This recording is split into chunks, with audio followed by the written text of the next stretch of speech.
Obviously, I gotta write in. We on Facebook too? No, we can just do YouTube, unfortunately. You can't do Facebook too? I can't do both. No, that's what we did last night. Oh shit! I totally forgot. I thought we could, so I put in the post we could. Oh. Doesn't matter. Shoot, hey. Doesn't matter. It's all right. It's one of those things. All right. We're fucking live on here, so let me just type something and say.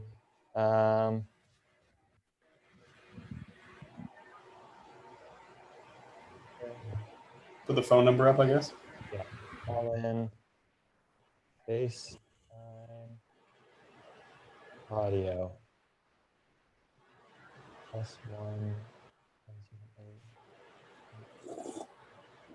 Technology that we can do this, eh? I don't even know my fucking mom's phone number anymore because she got a new phone, but yet I know our phone number.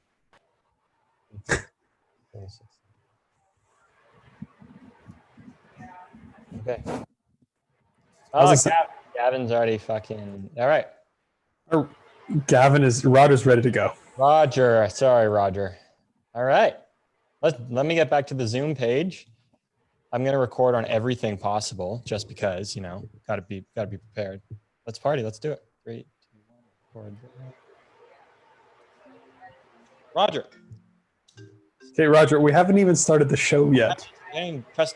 Okay, ready? We're just going to start now. I pressed end on that. Here we go. Okay, Roger, you gotta wait. You gotta wait.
Hello?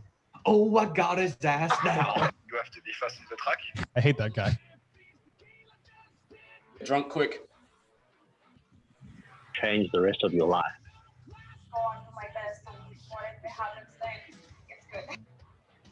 My butthole got stretched a little bit. I'm about to light this shit up.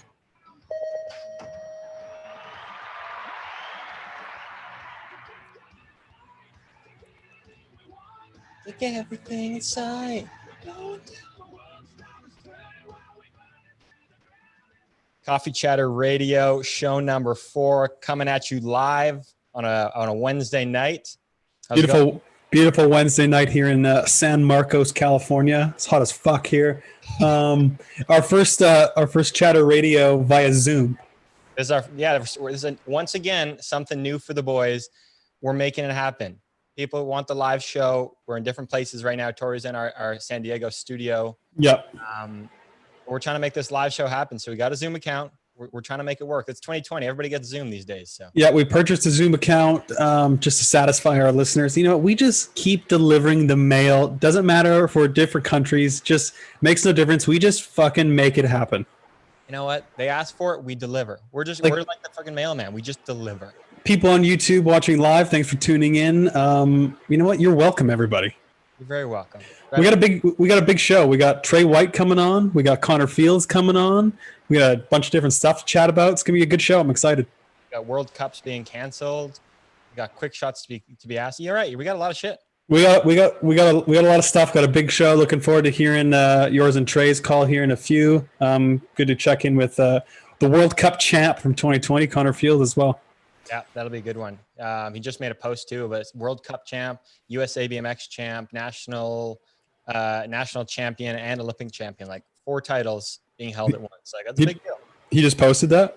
Yeah, I just did a little while ago, I think. Yeah. Big Yeah, time. that's He did or someone did. Like that's pretty fucking huge. yeah, it's not a small deal for sure.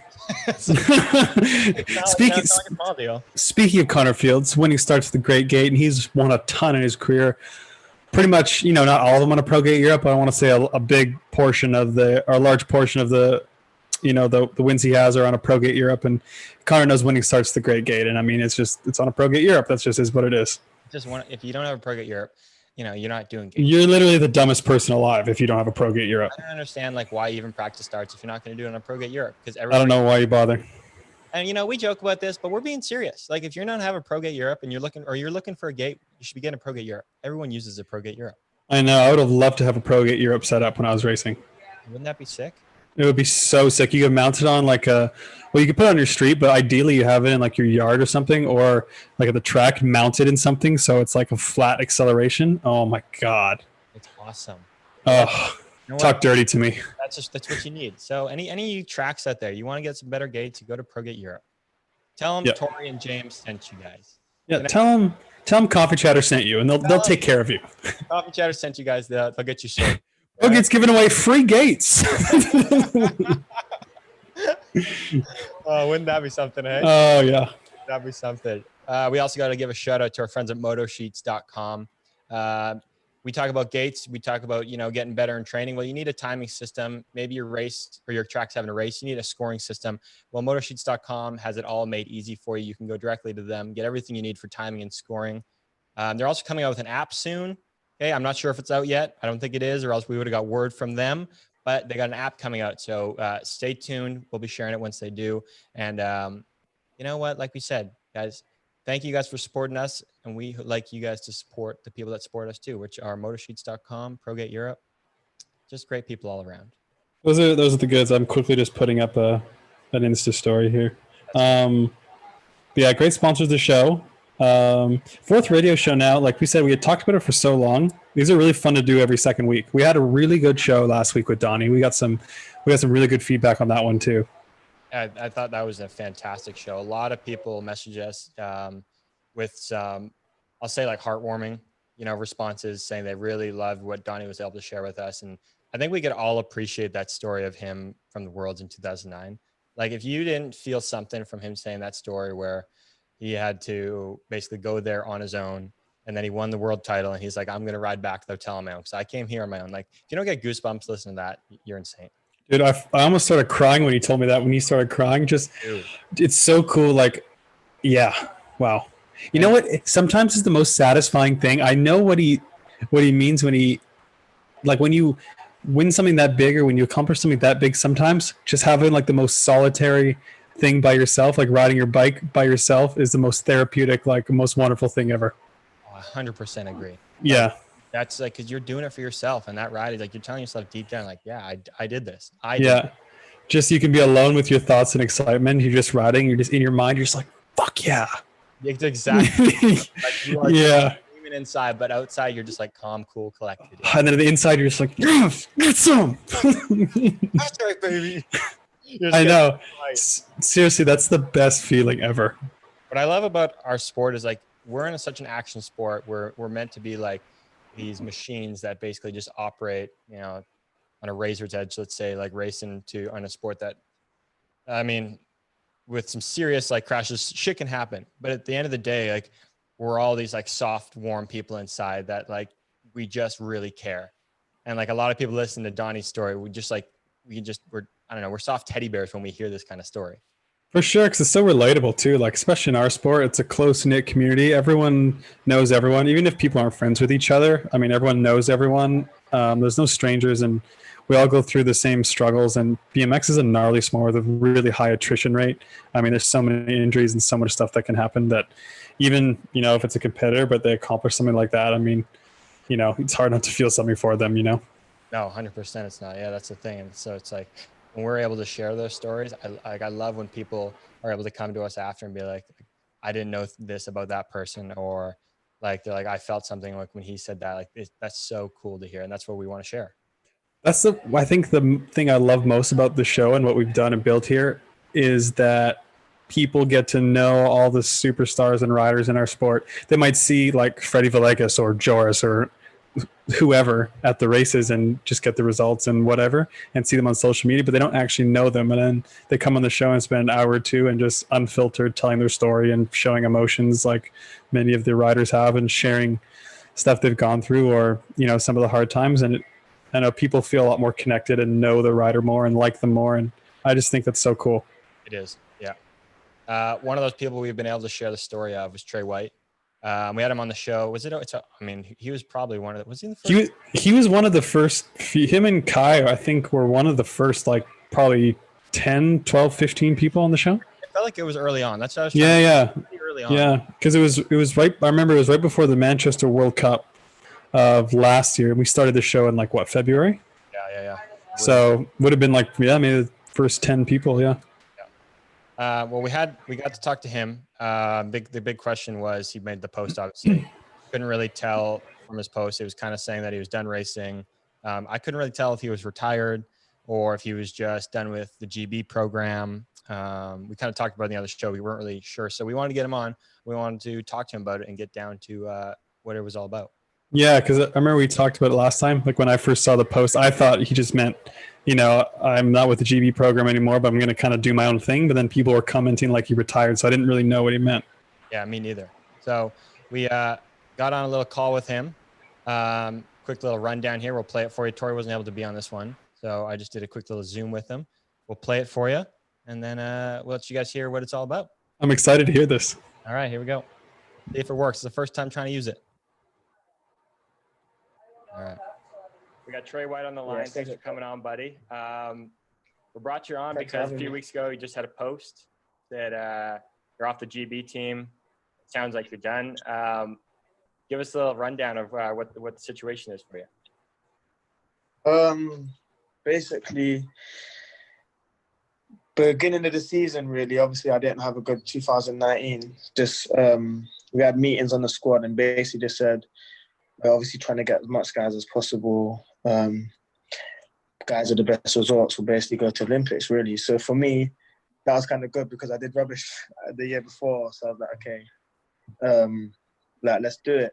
Like previously, to the beginning of the year, I crashed and I took some time out just before the Worlds. So I took some time out after the Worlds and I went home for a bit.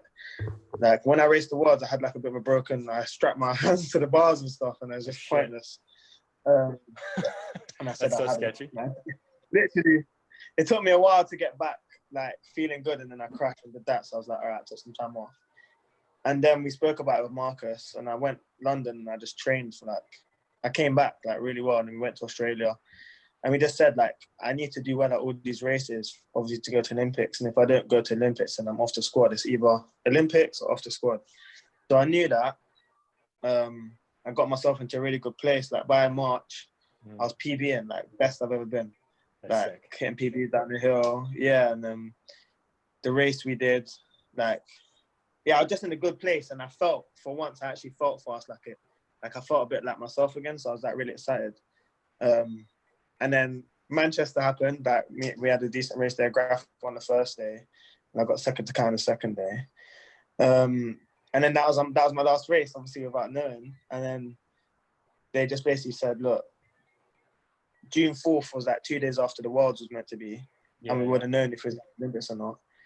And they just said, look, well, you're not going to make it to Olympics because, like, I think we're only going to get one guy at this point. Yeah. Obviously, considering next year there's not a lot of racing. We ain't got enough races to qualify now, so you're not going to Olympics. So, like, basically, you're off the team. And I was like, that's fair enough. Like, I knew it was either that or that. So before that even happened, I said to Marcus, like, I'm not coming into training anymore. Like, I'll train from home, but I can't sit at the stop and start hill knowing I'm going to get kicked off. You know what I mean? Not kicked off, but like, yeah, like I kind of knew what it was, but I was just like, I can't sit at the stop and start hill trying hard, like going ham in the gym when I know I'm going to get kicked off the squad and I don't know what's next. So he let me like take a bit of time off a bit earlier. I'll still come in now and again. And then, yeah, they just said to me, look, like, yeah, tell me the program's done.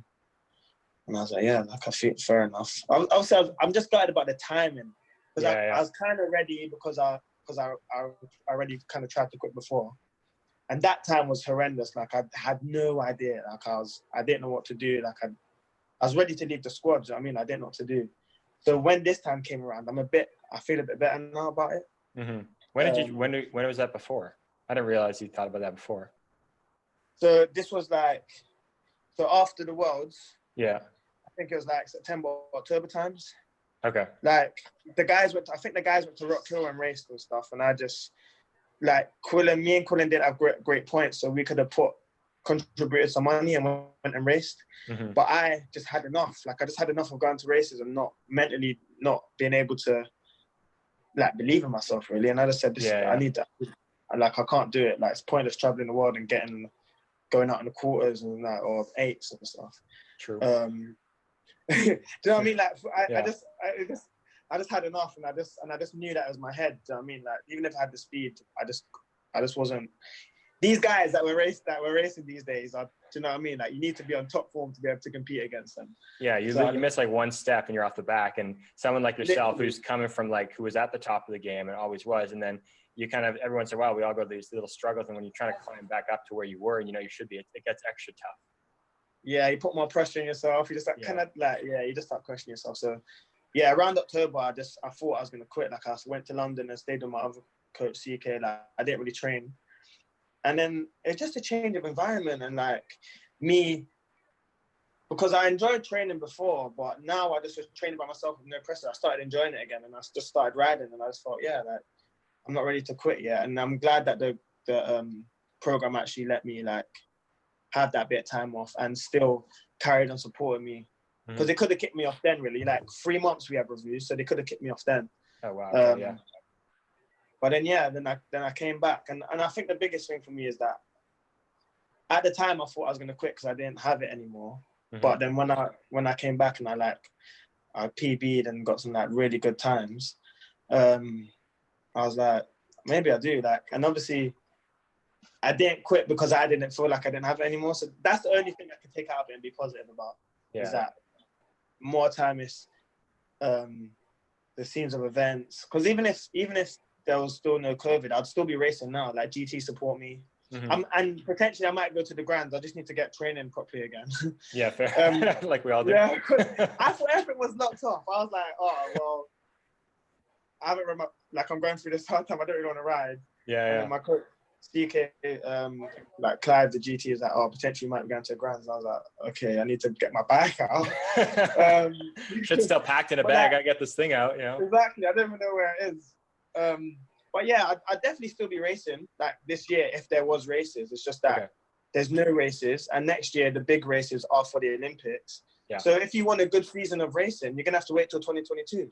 Yeah, it's true. Really, that's the weird part. I think that was a big question. I think we wanted to have the reason why I wanted to have you on was the question was we didn't know if you were done after this year or you're still gonna race like the local races or like European rounds or whatnot. But you're right. Now it's kind of weird because it's like the big races next year are going to be qualifiers for the Olympics now again. It's like, it's just delayed. So it's kind of weird.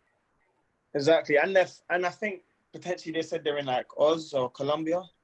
Okay. Yeah, I don't even know yet. Yeah, I don't know. I think they said they're somewhere far. So if that's the case, then I'm definitely not. Do you know what I mean? Whereas, at least if Manchester got their one back, I'll be like, maybe I'll just keep training up until then. Do you know what I mean? You just get lane 2, lane 3, get it working, whatever one it is, and just get it fucking popping. Tight. Exactly.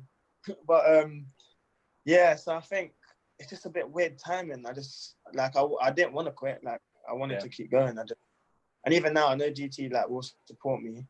But there is really no races, potentially the Grands, and I feel like I've kind of left it a bit late. Like, I don't. You know what I mean? That one's always a tough one. But what about like GB series next year? Do you think you'll do any of those, or is it like are you retired after this year? What is the status? Are we calling it, are you retired, or is it like you're just done on the GB team? I think I'd say I'm retired from international racing.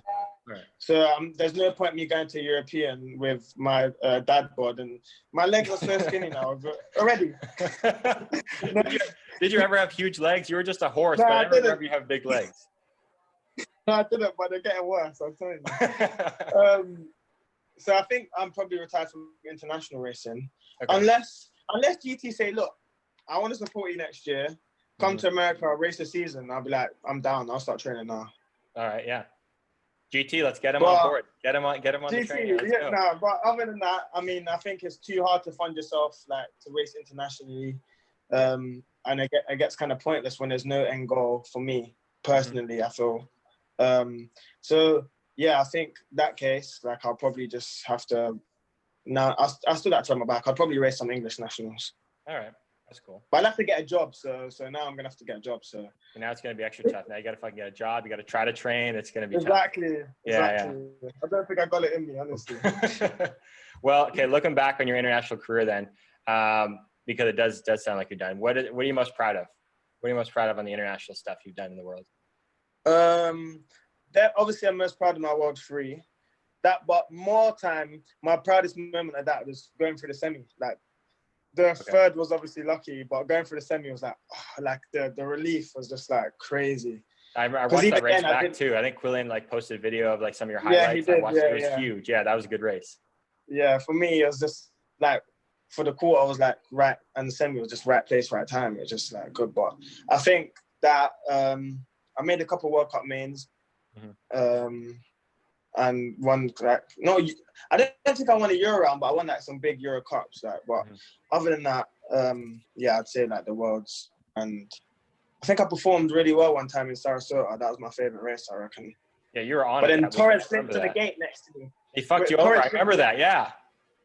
I can't blame him fully. I should have been more concentrated. But I was like, ugh. No, when somebody flinched in the gate beside you, that's fucking. It's so you can't do anything about it. You're just fucked at that point. You're like, shit, what just happened? Did the gate drop and whatnot? Yeah, it's fucked. You got Corbin here, and I think I had like Vandenberg somewhere, and I was obviously like, oh my god. And then I got Torres flinch, and I'm just out of the game. I'm out. See ya. And I think I got Trey for a podium on this when you were hauling ass that weekend, and then literally mid call, he just does a huge flinch. We can see it from the stands. We're like, okay, they're fucked. And then he gets a good snap from me. I was like, what are you taking? Unbelievable how he does that. Unfucking real. Yeah, he was gone. But yeah, that was good. I think that was like a solid weekend for me, and yeah, the Worlds. But yeah. Is there anything you wish you did differently? You know what I wish? I wish that. Do you know what would make me enjoy things more if I? No, actually, it takes time. I feel like you need to like earn, because obviously you got the coaches in British cycling and stuff. But like sometimes you go into training and you do things you don't enjoy. But I feel like when you enjoy it and like have a lot more input in it, you get a better outcome. Me personally, and Marcus did let me do that to a degree. When I trained with Grant, I was kind of younger. So, but I just wish I could tap into my mentality like easier, and I just wish I was more consistent. Yeah, fair. That's a huge thing in BMX. Everyone's like just like. The amount of guys that can pop off these once in a lifetime starts or whatever, but trying to do it consistently all the time, it's so tough. It's a joke. It's a joke. You could be one weekend, you could be hauling ass, and the next weekend you're at the back. And you're just like, the difference is obviously your mental. Like, there's obviously riders out there like Maris that could just turn it. Well, you'd like to think or see that he could be having a bad day, and then the final turns it on. You know what I mean, like, or like Liam, or there's obviously just to see that. Is unreal, and they're at the top level. Like I needed to be consistent every time to try and make a main. Do you know what I mean? They could have had a bad day and be getting mains and podiums, but I needed a good day to make a main. So my consistency, it would have been nice to be more consistent. But yeah, I feel you there. That's a big one. Yeah. Give me one thing that you're not looking for. Like you're happy that you don't have to do anymore. Like was it something in training you hated and you're just glad you don't have to fucking put up with anymore? Yeah, like.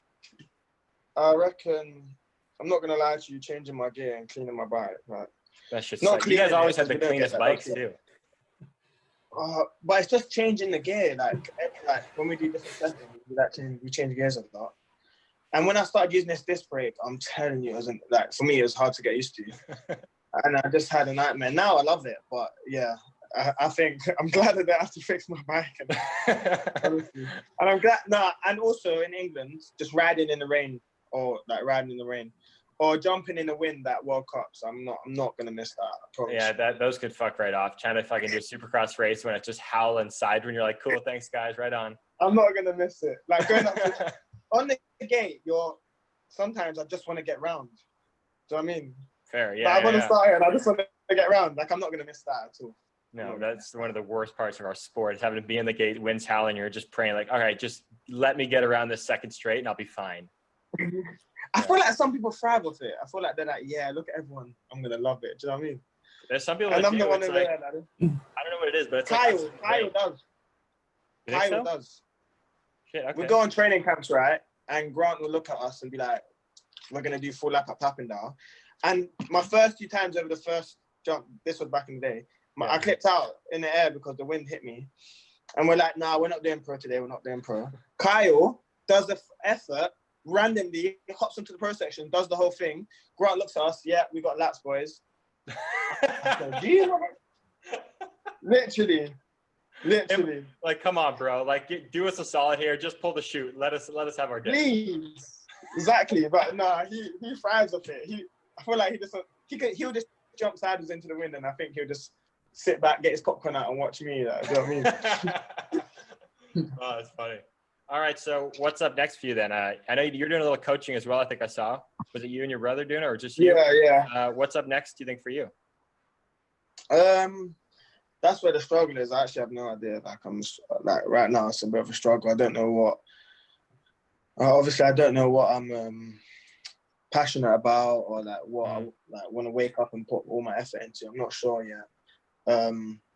Obviously, I've been looking at jobs and stuff, and the coaching stuff there. It's quite tough. Like to coach, you're gonna have to step on people's feet and stuff. You know what I mean? So, I'm fully qualified to coach. I just haven't really I don't think I could start like a business and be able to make a career out of it. To be fair. Yeah, that's fine. I get that. Yeah, so I would love to dabble in it. Obviously, I want to stay in the sport, but other than that, I don't know. It's tough. I think I'm gonna have to look at normal jobs at like property or like maybe the fire service. I'm gonna apply for the fire service. All right, I like that. Yeah, I'm gonna apply for the fire. This is your time to take some time off and just enjoy life again. So I mean, you don't need to feel like have anything specific in mind yet. Just curious. Yeah. It does stress me out a bit, but then I'm like, you know what? I've been training my ass off since I was 17. Do you know what I mean? So I might as well chill out a bit. But then I don't know. I need to speak to GT because I might get the call up for the grand and I just rock up overweight. You know what? You're in the running for the title. You never know. They might call you up. You got a shot. You got a shot. Tori's gonna have something to say about it because he's in for the title hunt right now too. So is he in?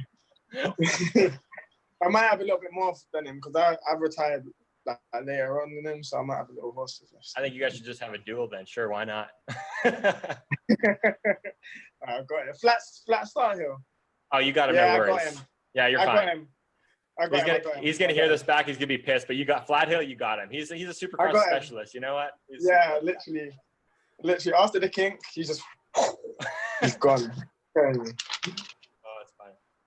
All right, well, that's all we got, Trey. It was good to hear from you. I know a lot of us were pretty curious, from your post, I what appreciate the story it. was. So it was nice to have you on, clear the story, let everybody hear. I mean, I've said it, you're a legend in the sport.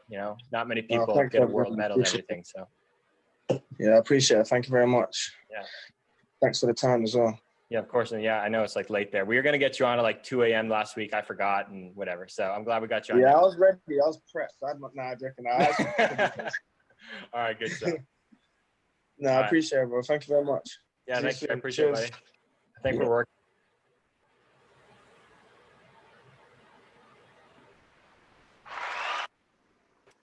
Trev. I'm going to miss seeing that guy. Okay, I can't hear anything you're saying, James. Is your mic on?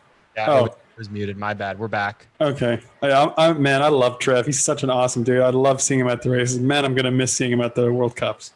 I know. He is one of those guys that you just see and you can always crack a joke with and just have a laugh. No matter how shitty the day is for either of you guys, you can have a laugh with the guy. He doesn't take the sport or himself too seriously, but he takes his competition seriously. So he is a fun guy. No, he's one of the guys I just love seeing, love giving a hug at the races and catching up with and just laughing with and whatever. He had a great career. He's one of the 1% of the 1% of people that, won a world championship medal. That's such a select group, Yeah, not many people do that. I was trying to kind of say at the end there, it's like, you're right. I mean, you're at the top elite level of the sport. You've made World Cup finals. You've got a world championship medal. Like, yeah, he's big time. No matter what kind of struggles you have to the end of the career, you always have those results. Like, it's insane. And I got the silver, he got the bronze, so suck it, Trey. Let's see a little duke it out of the grands and flat hill. Fucking just two of you guys just He's, top each other. I love how I was just like, no, I got him. I got him. Oh, what a guy. He'd be good on a flat hill, I bet. He's a horse. Yeah, he seems like a horse. Like I said, he doesn't seem like he has big legs, but the dude is strong and on his starts. Good genetics, really explosive. Yeah. Have a little duel at the grands. Why He, not? if I could pick one person to win the grands besides myself, I would pick Trev. Just let Trev get in there and just have a crack. Oh my God. Can you imagine GB drops him, just comes USA BMX #1, bro? What a storyline. What a way to go out. Like you call it out. I'm done with international racing. GT calls you back up for a one-time race. You're like, all right, I got you. I'll see you at the race. Just the middle finger to the world. What's that meme when they put the sunglasses on and just like Oh, that'd be so good. That'd be absolutely hilarious. I hope he doesn't go to the grands. That'd be cool. I mean, it's the one and only race going on this year, so that would be pretty cool. He's got to start training like 2 weeks ago. Like probably like 3 weeks ago. You're right. Like let's be in the gym like now. Like it's doable in 3 months. 4 would be better. 2.5 is dicey. Yeah, it's getting to that point. Yeah. Speaking of the grands, we just got a little discussion topic from friend Justin Wall, USA BMX. He's like, fill a race for the Pro Spectacular. So in between the races, would you rather see a USA BMX staff race or retired pros on 16-inch pit bikes? Oh, the retired pros on 16-inch pit bikes would be fantastic. That'd be absolutely hilarious, wouldn't it? Oh my God. Can you imagine? Just have like me, Donnie, Maris, Bubba, Mike Day, Trev. Actually, Trev's not really retired yet. But like, you know what I mean? Like a bunch of retired people. It's not in your category yet. It's fine. But a bunch of retired people. That'd be so good. And that'd be hilarious because you guys all still have that competition fire inside of you. You're all like athletes that could still perform if need be. And just on 16-inch bikes. Yeah, and then the small bikes would just make the little bit of unsharp complete loosey-goosey. We just look like a bunch of fucking clowns out there. What a bunch of clowns. Just absolute clown show. It would be an absolute clown show. Can you imagine people seeing Maris, 2-time Olympic gold medals, on a 16-inch bike? It would be hilarious. It would be unreal. Yeah. I want to see Mike Day on one of those. God, he'd make the bike look like a 10-inch bike. Yeah, he would. Yeah. But yeah, that would be really good. It actually would be kind of cool to see the USA BMX staff too, because everyone knows the staff at every race. It'd be pretty fun to see them race too. Dude, it would be exactly like what they say in the Olympics, like put an average Joe in the place of one of these top Olympic athletes. That's what it would be like. You put one of the guys that work at USA BMX, they know BMX. They've probably ridden BMX, some of them maybe, but some of them haven't. You put them on that bike and it's just going to be like, okay, now we're going to show you what BMX is all about, like how hard it really is. 16-inch, if there was a retired 16-inch wheel race, I'd probably do it. For shits and giggles? Yeah, I'd probably do it. Yeah, it'd be pretty fun to do. Who do you think we could get to do it? Because obviously maybe you get you to do it. Yeah, I would. Yeah, I would do it. Like an Afro better come out for it. We get Afro. I think Afro would do it. I wonder if Maris would do it. I think Maris would do it. I hope so. They should get like Bubba to do it. Sure, yeah. Dude, somehow I feel like Bubba would be just as fast on a 16. Dude, I know. He makes his bike look small to begin with. I'd have to do the last month of training on a 16-inch bicycle. give us like a month notice and I'm in. Yeah, that's fair. Then Straight up, yeah. God, that'd be so fun. Oh, that'd be so fun. It'd be so cool just because we could hang out at the race and the race would be like whatever and just enjoy it. Would you train for it? What if they put money on the line? What if it was $500 purse, 16-inch? Would you train for it? Yeah, I wouldn't like full on AA pro train for it, but I'd definitely go to the track a few times a week and do some more gym. Yeah. I don't want to show up there the first time and like go to do a snap out of the gate on the 16-incher and just loop it because you're not used to it. But like, there's no way I'm doing sprints. No, that's like the one thing. No, there's no way I'm doing sprints. But I would endurance stuff. That's not. No. Side of things. No. No, but I'd go to the track for sure. Yeah, you might hit up the local. Yeah, exactly. Yeah. But yeah, we're not doing overgear sprints. You're not doing the 60-meter uphills, just burners of sprints. No. No. Side note, we'll continue this, but Gavin, if you want to call in, you can call in now. I mean, Roger, sorry. Roger. Yeah, you can call in whenever. But yeah, that'd be sweet. They should have a little sideshow at the Grands, actually.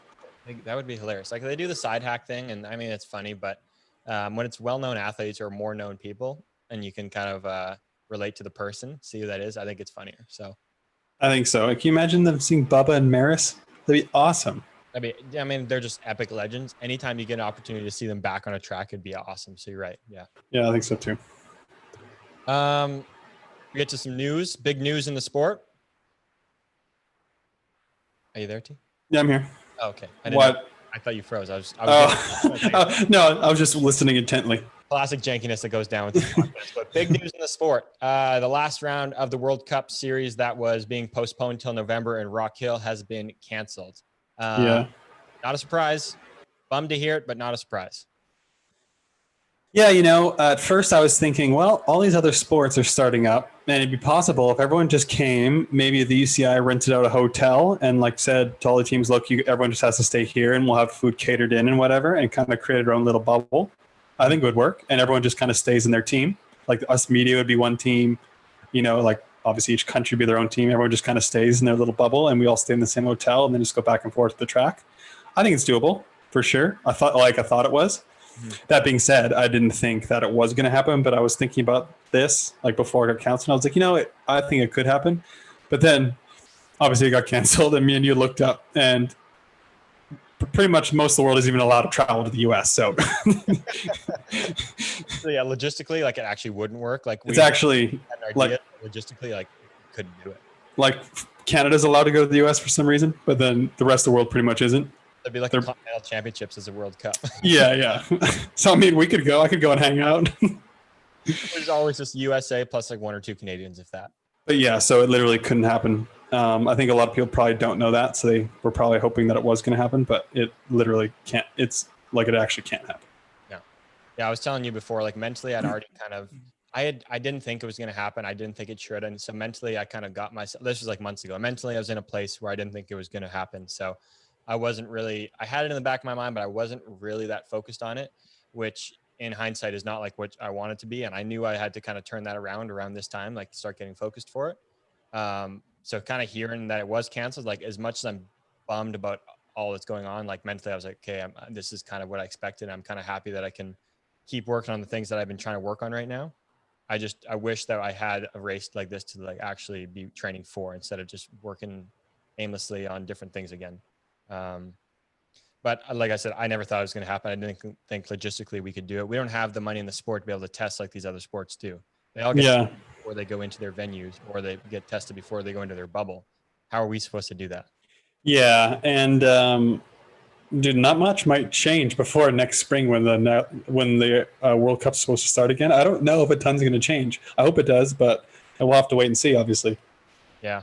In my mind, I've always been thinking like, okay, as soon as 2021 rolls around, like it's go time, like shit's just going to have to start happening. And I feel like people have been thinking that way too. Like we can only put this off for so long.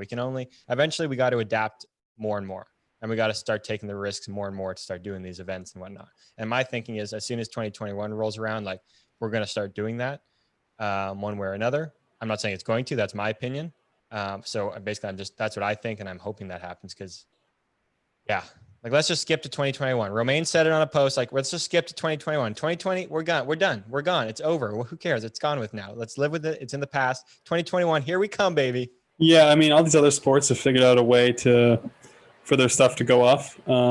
So, you know, I think it's time, and hopefully BMX figures it out too, and we can go ahead with some races next year, because I think obviously all the riders are ready to get back, and I think everyone is. Like I would love to go to the races again. I miss going. Hopefully BMX figures it out, and by next year they can start having some international races again. Yeah, I hope so. I've been one of those weird. I say weird. I'm sure there's other people that feel this way too. We were always like, we travel all the time. We go to these races all the time, and I enjoyed it, but I always said like I enjoyed my time at home, but I never got to really enjoy it and just relax at home, because we were always planning for the next event, next race, next training camp, whatever. So I've actually, now that I've had all this year at home, basically, I've really enjoyed it. I've really relaxed. I've enjoyed it. I haven't really cared that race has been canceled, because I just it is what it is. You got to deal with it. And it's been really nice. But now it's like 2021, we're into the fall, basically. September to me is fall time, even though we're still in summer. It's in the fall. That means 2021 is right around the corner. I'm ready for shit to happen again come New Year. Like, I'm ready to go to these races. Like I probably would have liked to break too. Like when I was still racing, I probably would have liked to break like that because you never really get one. No. Everything the season's so long. Like you race whatever February to end of November. Yeah. Like you never really get an off season. So yeah, would have been kind of nice. At the same time, like everyone gets a year older, you basically miss a year out of your career. That's the thing. Yeah. That's So there's that to consider too. Like you really miss, like we have a really limited career in BMX. And so with this going on, like everyone pretty much misses a year out of the career, and you don't just get that back the next year. Like you don't get younger, you stay the same age. Like the world marches on with or without sport. So unfortunately, yeah, some people miss out on a year of their career. I feel bad for the kids in second year junior who don't get the second year junior, because that's a big opportunity to win the world title. But yeah, it is what it is. Yeah. Well, thank God I'm a 2-year late bloomer. So it's like, you know what? I'm now turning into a 1-year late bloomer. You're pretty much like 21 right now. Basically like 21, 22. It is what it is.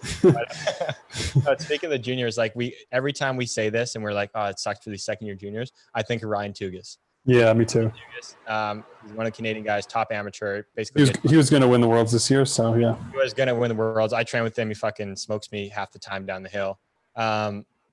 He missed last year because of an injury.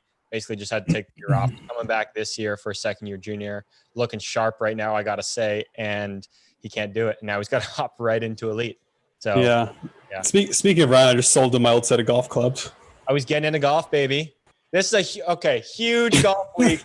Everybody sit back, enjoy golf week. US Open is this week. So our hashtag weekly golf check-in, US Open this week. Yep. Huge tournament.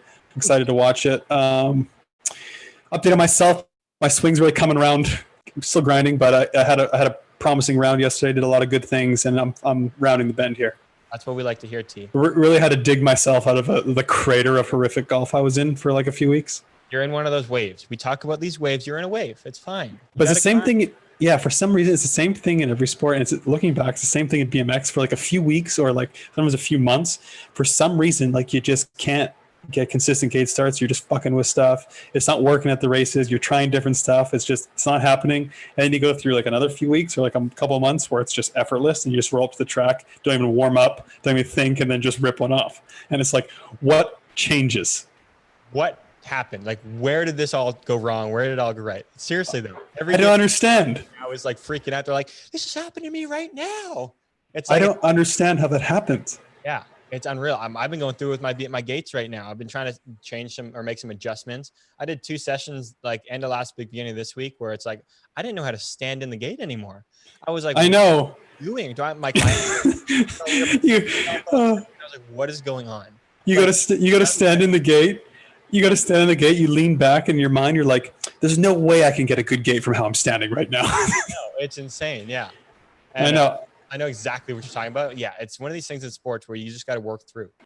Yeah, you just got to work through. And I think it probably happens because over time, without realizing, it might happen over a few months. Maybe your pedal starts like inching upwards or you start leaning a little bit too far back. And then you don't notice like day to day, but you notice after like a month. And all of a sudden it gets to a point where it doesn't work. And you feel like you haven't changed anything, but really you've gotten sloppy with something. And you're like, what the fuck is it? And then it takes you a while to figure it out. Yeah. 100% it does. Yeah. It's just so annoying. So you know what? Yeah. What I wish I would have done at certain times is like, for instance, if I was struggling with my gates at a certain point in time or whatever, is just put everything else in the back burner and then just go to the track like fucking every day and do them. Like I never really did that. I kind of just stuck to my routine and obviously worked on it. But I kind of wish I like compensated more for what I was struggling with at that point in time. If it was something technical. Yeah. Yeah. No, I think that's smart. That's a good option. My personal option right now is just resorting back to basics. So it's kind of similar idea, I guess, grinding it out one way or the other, but it's just going back to, instead of trying to do the gates and try to correct it there, just literally go to the sprint spot, go 50% for like 3 pedals and just do the form and then finish the sprint hard. And that's all I got. Yeah. I think some people sweep that stuff under the rug and go to the race and just send up a prayer before and hope it works out. It's like you got to figure it out. Like fucking figure it out. Like, yeah, you got it. No. Yeah, exactly. You don't want a Band-Aid on the thing for like find your way around a bad swing. Like you don't want to do that. No, you want to get it dialed in properly. And it's funny, Trey, what he was saying he was talking about a few years ago when he almost quit, right? Yeah. Yeah. I remember thinking the same thing. Like in 2014, I started the year off really well. Then I had a bunch of injuries in a row and was struggling. And then for months, like couldn't make a main and just like nothing was working. And I was like, fuck, like maybe I don't have it anymore. Like, and then figured it out, got second at the Worlds and then third at the next World Cup. And then I had it figured out. But it's like those times it's so hard. Like sometimes you're like literally like, dude, I can't even like do anything. You can't move out of the gate. Like you're like, I'm doing everything wrong. Like I can't do anything right. Like what happened? I know. So I think like take little wins in those situations. Know like if riders are listening to this, know the best guys and women in the world go through this all the time. Like it's not just you who thinks you suck and you're worthless and you should never race again. Like the best rider in the world, like Sam in his prime went through this stuff. Everyone does. Yeah. No, and then just take it day by day, keep working at it and know that you will figure it out and you'll get back and you'll actually be better than you were because you'll go through these phases where like you'll be good, you'll struggle, you'll work really hard, you'll improve it, you'll figure it out, and then you'll be better off actually than you were. Exactly. That's what it's all about. Yeah. They say you got to get worse to get better, right? Because when you make changes, it's not going to just happen right away. You got to make a change. It might not go the way you want it at first, but you'd making that change for the better in the long run. And that's when you got to take those small steps. You can't just expect to change at this shitty time and then expect to just jump and do it all right all at once. Small steps, like you said, little wins all the time.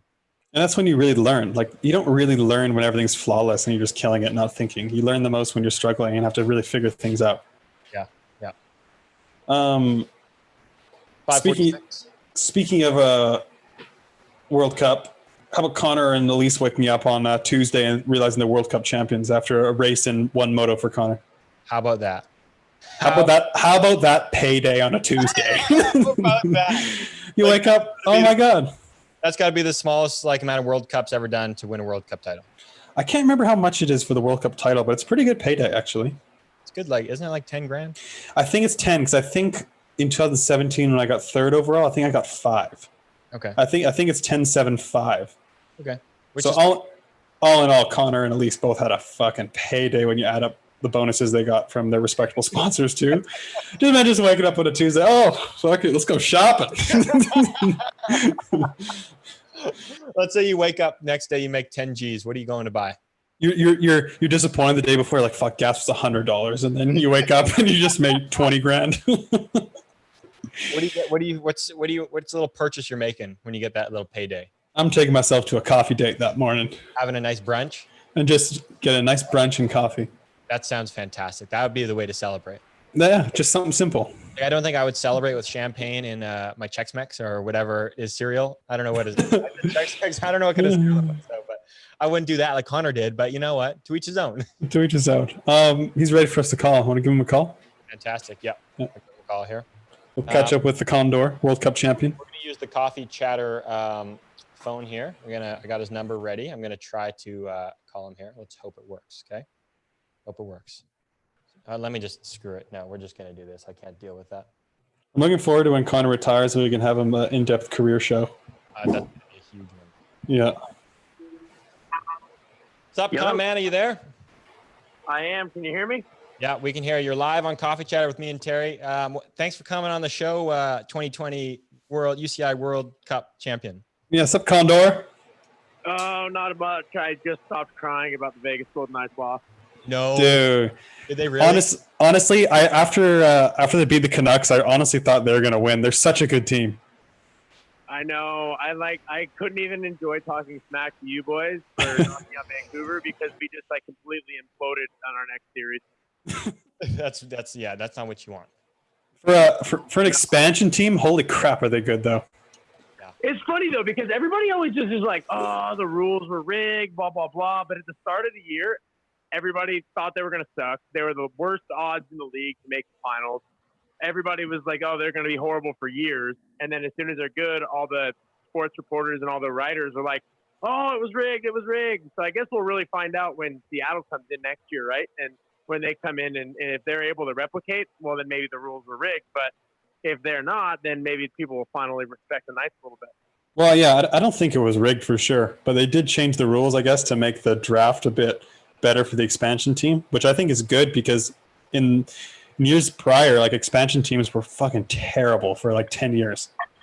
Right, and like, how are you going to get fans interested when the team is just a dump? You're not. Yeah, the team needs to be good because I mean, if they're not good, they're not going to attract fans in the new city. No, absolutely. No, that's it. We're looking forward to whenever we're allowed to travel again.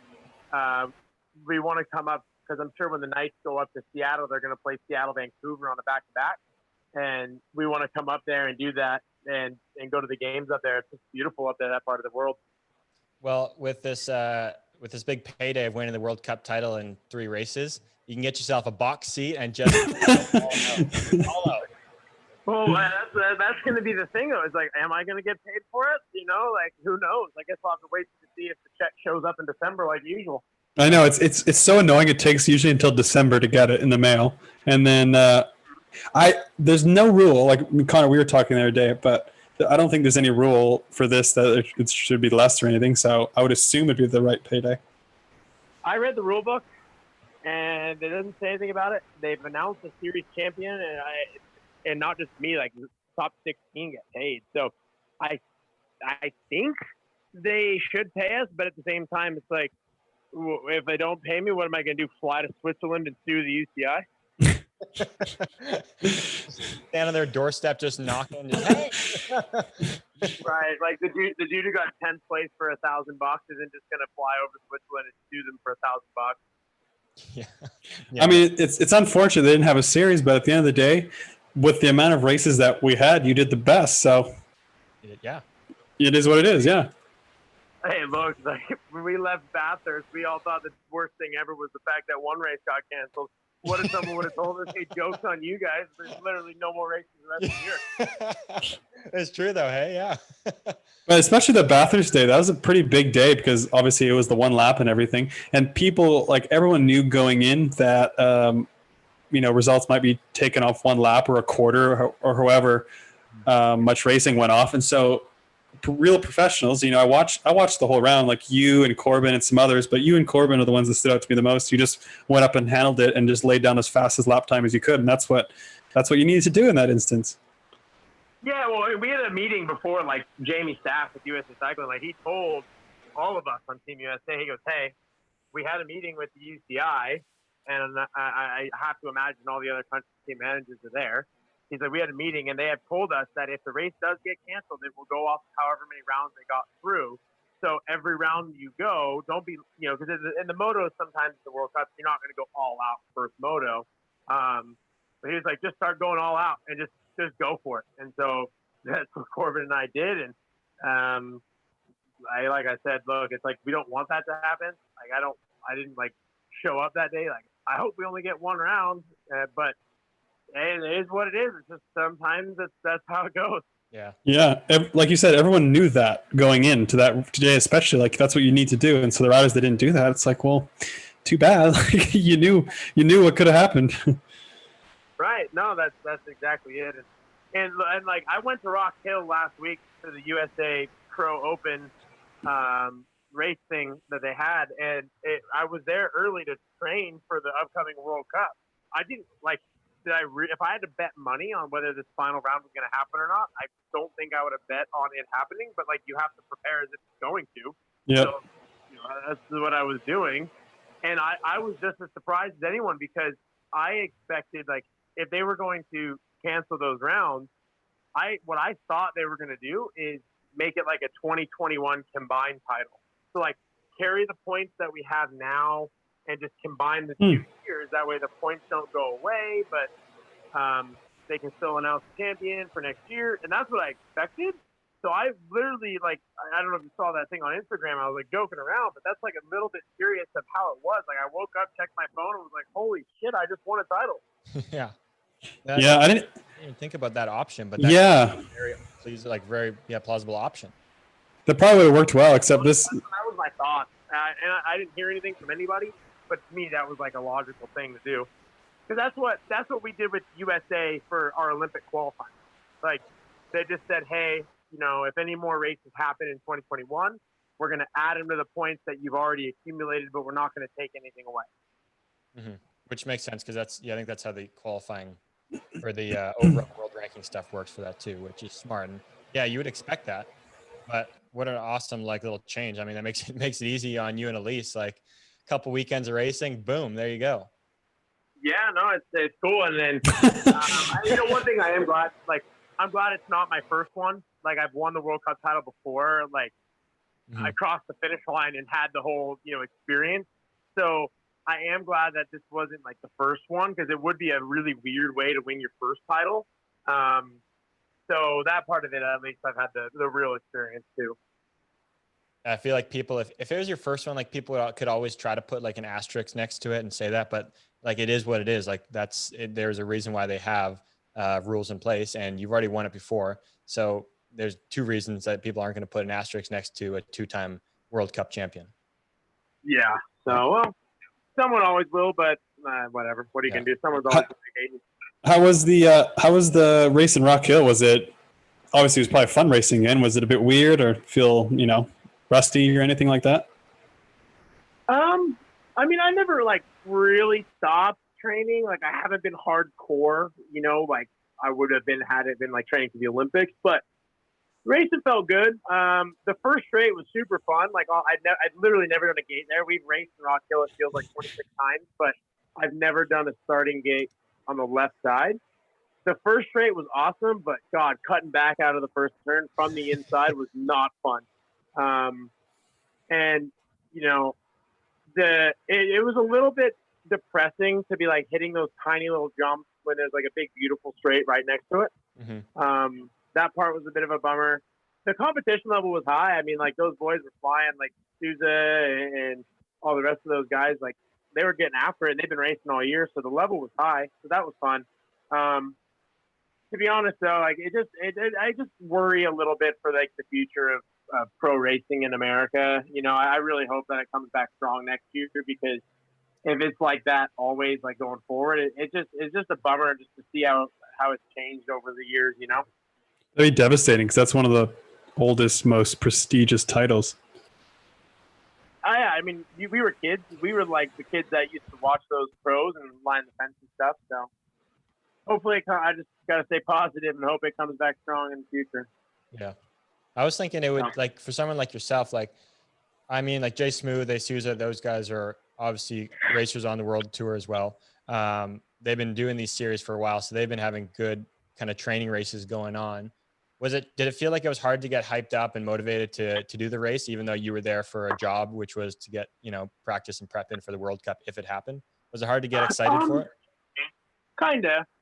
I mean, it definitely didn't have the same sort of vibe as like a World Cup would, or like a high level race. But those races like that are almost harder, because and I don't want to say this in a disrespectful manner, so I want to say this in the most respect that I can. But in races where you should win, those are the hardest races. And yeah, you guys can relate to it, because you've both been in the same shoes, at different events, where if you have your best lap, you should win. Mm-hmm. And if I won those races, no one cared, no big deal, whatever, all good. But like, if I lost one of those races, oh my God, it would have been like front page news all over social media for the next 4 days, and it would have been a really big deal. So it's like, when you cross the finish line and those types of things, it's like almost a relief more than anything else. 100%. The races where you're supposed to win are the most stressful, for sure. Yeah, it's 10 times easier to be in lane 4 in like the most stacked semi you've ever seen, because you just say, all right, I'm just going to go for it. It's so much easier than when you're like in lane 1 thinking like, don't mess up, don't mess up, don't mess up. For sure. It's so true though, because you do the job, nobody cares, or people are shitting on you for making a mistake and not winning. It's like, right. Yeah, there's no upside to it, really. It's like, and too, like in your mind, you're like, as long as I go out and execute everything that I need to, I'll win, unless I fuck it up. It is, and it just plays tricks on your mind, and to be honest, it's something that I struggled with early in my career, like 2012 and 13, and like there's a couple of years in there where like I would be in lane 1 in like a handful of big races, Worlds, Olympics, World Cups, but I hadn't yet figured out, how to handle that situation. And it's hard. Like, it took a lot of practice and messing it up a few times to learn how to just get it out when it counts, and win the races that you should win. It's a totally different mental game. Yeah, 100%. That's huge mental game right there. And that's what makes winners win, right? That's what makes you such a champion now, is you're able to conquer that now. And that's a cool thing to be able to say you can do, because that's what everyone strives for, right? And you see a lot of people like at World Cups, they'll be in a semi or a main for the first time. They'll be in like lane 1. They've been killing it all day. Then all of a sudden it gets to crunch time. They're not able to deliver like they have all day. Yeah, no, absolutely. And it's something that, like I said, I struggled with that early in my career. And it's hard. Being in lane 1 or being the favorite is hard. It's not easy. It's more pressure. It's a hell of a lot easier to be out in lane 7 or 8. And so it's just kind of learning how to manage that. But the only way to practice it is by doing it. And you have to get back kind of in that fire and run the risk of being burnt again to learn how to do it. Totally. Got to risk it to get the biscuit. You got to make yourself uncomfortable and work through it. Yeah, no, that's it. That's exactly it. So, yeah, who knows, man? Weird year. Who the heck knows what happens next? I just hope that things get better. You know what? It is a weird year. You're there at Rock Hill. Chad Reed's at Rock Hill. You're at motocross. James Stewart is at motocross. Like, what the hell can we geek out about this for a second? Yeah, no, it was rad. So in Rock Hill, so it's funny because like Chad's kids have been racing BMX, and he reached out. He just sent me a message on Instagram maybe 6 months ago, like, "Hey, my kids are racing. Do you have like a contact? I want to get them some bikes." And so I hooked him up with Pete. And it's funny because Chad's become like full factory dad. He's like asking me about gears and cranks and setup and training. And it's just funny because, you know, he comes from a different background where they, you know, in motorsports, they tinker and they change stuff and they test. And in BMX, like I literally haven't changed that much on my bike other than maybe a gear because I'm going to a big hill or a small hill in like 10 years. You know, like it's just funny, like the different backgrounds. But he's like a full factory dad, but he had his whole RV and his whole rig out there, and God, it's just it was crazy. Like finish a lap, go sit in the couch in the rig, just chill. Like it was so nice. I texted Pete. I was like, "Hey Pete, I don't know if I'm going to be able to go back to the 10x10 fold out chair the next one." It's probably pretty cool for him too, just to like enjoy racing a different sport. Like he's probably stoked to get away from motocross for a bit. Yeah, well, it's just for him. It's the kids, and it's funny because they're going crazy, like screaming at the fence line, just like any other parent would for their kids, and they're just loving it. And it was funny for me because it's the first time in 15 years that I've watched 8 novice, and so I watched this kids race, and one of them did well and was happy and got his trophy and was stoked, but the other one didn't make the main and was crying, and it was the end of the world because he didn't make the main at 10 novice. And it was just funny kind of going back to being a kid again because I haven't watched that stuff in so long. So it's kind of cool to kind of go through that whole thing again. That is cool. I wish we were at the level where we could all just have RVs to hang out in at the races, like just be at that.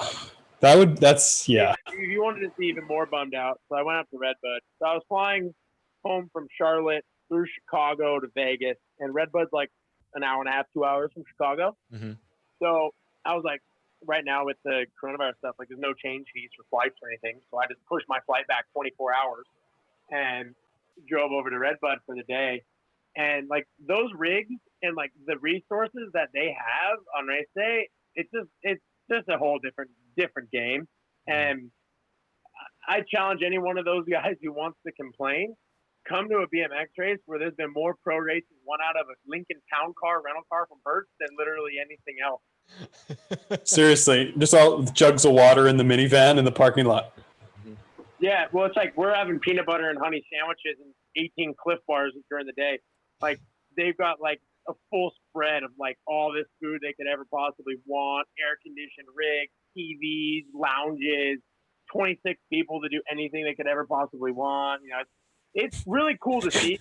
You know, I love high performance and high level sport. Mm-hmm. So it's just kind of cool to see that side of it. And that side of it's almost as interesting to me as actually the whole racing is. But yeah, it's just a whole different world over there. And then you get top double A's at like a race. They got a flat tire. They got to go over to J&R, buy a tube, and change it at their minivan in the parking lot. Yeah, Yeah, I've done that. We've all done that. We've all been there. Oh, yeah. I like that part of the sport more too, like motocross, like that stuff you don't get to see, like how hard or how many people they have working behind the scenes, like the stuff they have in the rigs. Like I love those tours of the rigs where they pull out every piece of equipment or piece of the bike, just that they have like triple of every part in the rig. You know what's crazy too? A lot of times the guys in motocross, like you'll hear them be like, "Oh, the guys in this isn't NASCAR, F1, or those high budget sports," and we're just looking at them like, "What are you talking about?" It's like everybody always looks above. Everyone looks up, right? Yeah. What they don't have instead of focusing on what they do have. And I'm sure that there's some other sports out there. I don't know. Maybe it's like I can't think of one off the top of my head. Badminton? No, probably not that. But anyway, there's some sport that would look at what we have and be like, oh my gosh, we would kill for that. Yeah. It's a life thing, just focusing on what you have versus what you don't have. But I got to be honest, it is going to be a bit rough going to the 10 by 10. You know, me and George sitting next to each other, about to try to cut each other off for a final. And these boys have their own, like Eli and Adam don't even see each other on race day because they have their own crews and their own rigs.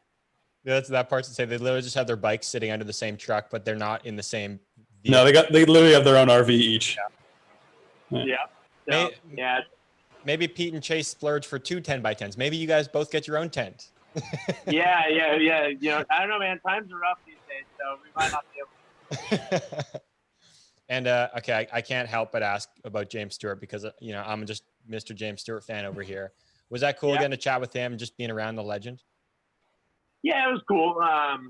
You know, it was a bit of a weird race. Like I've been to a bunch before, but this is the first one I went to that they don't have any fans at. And you're not allowed in the pits unless you have like a badge. Mm-hmm. And so it was like this whole process for Christian to be able to get me a badge to even be back there.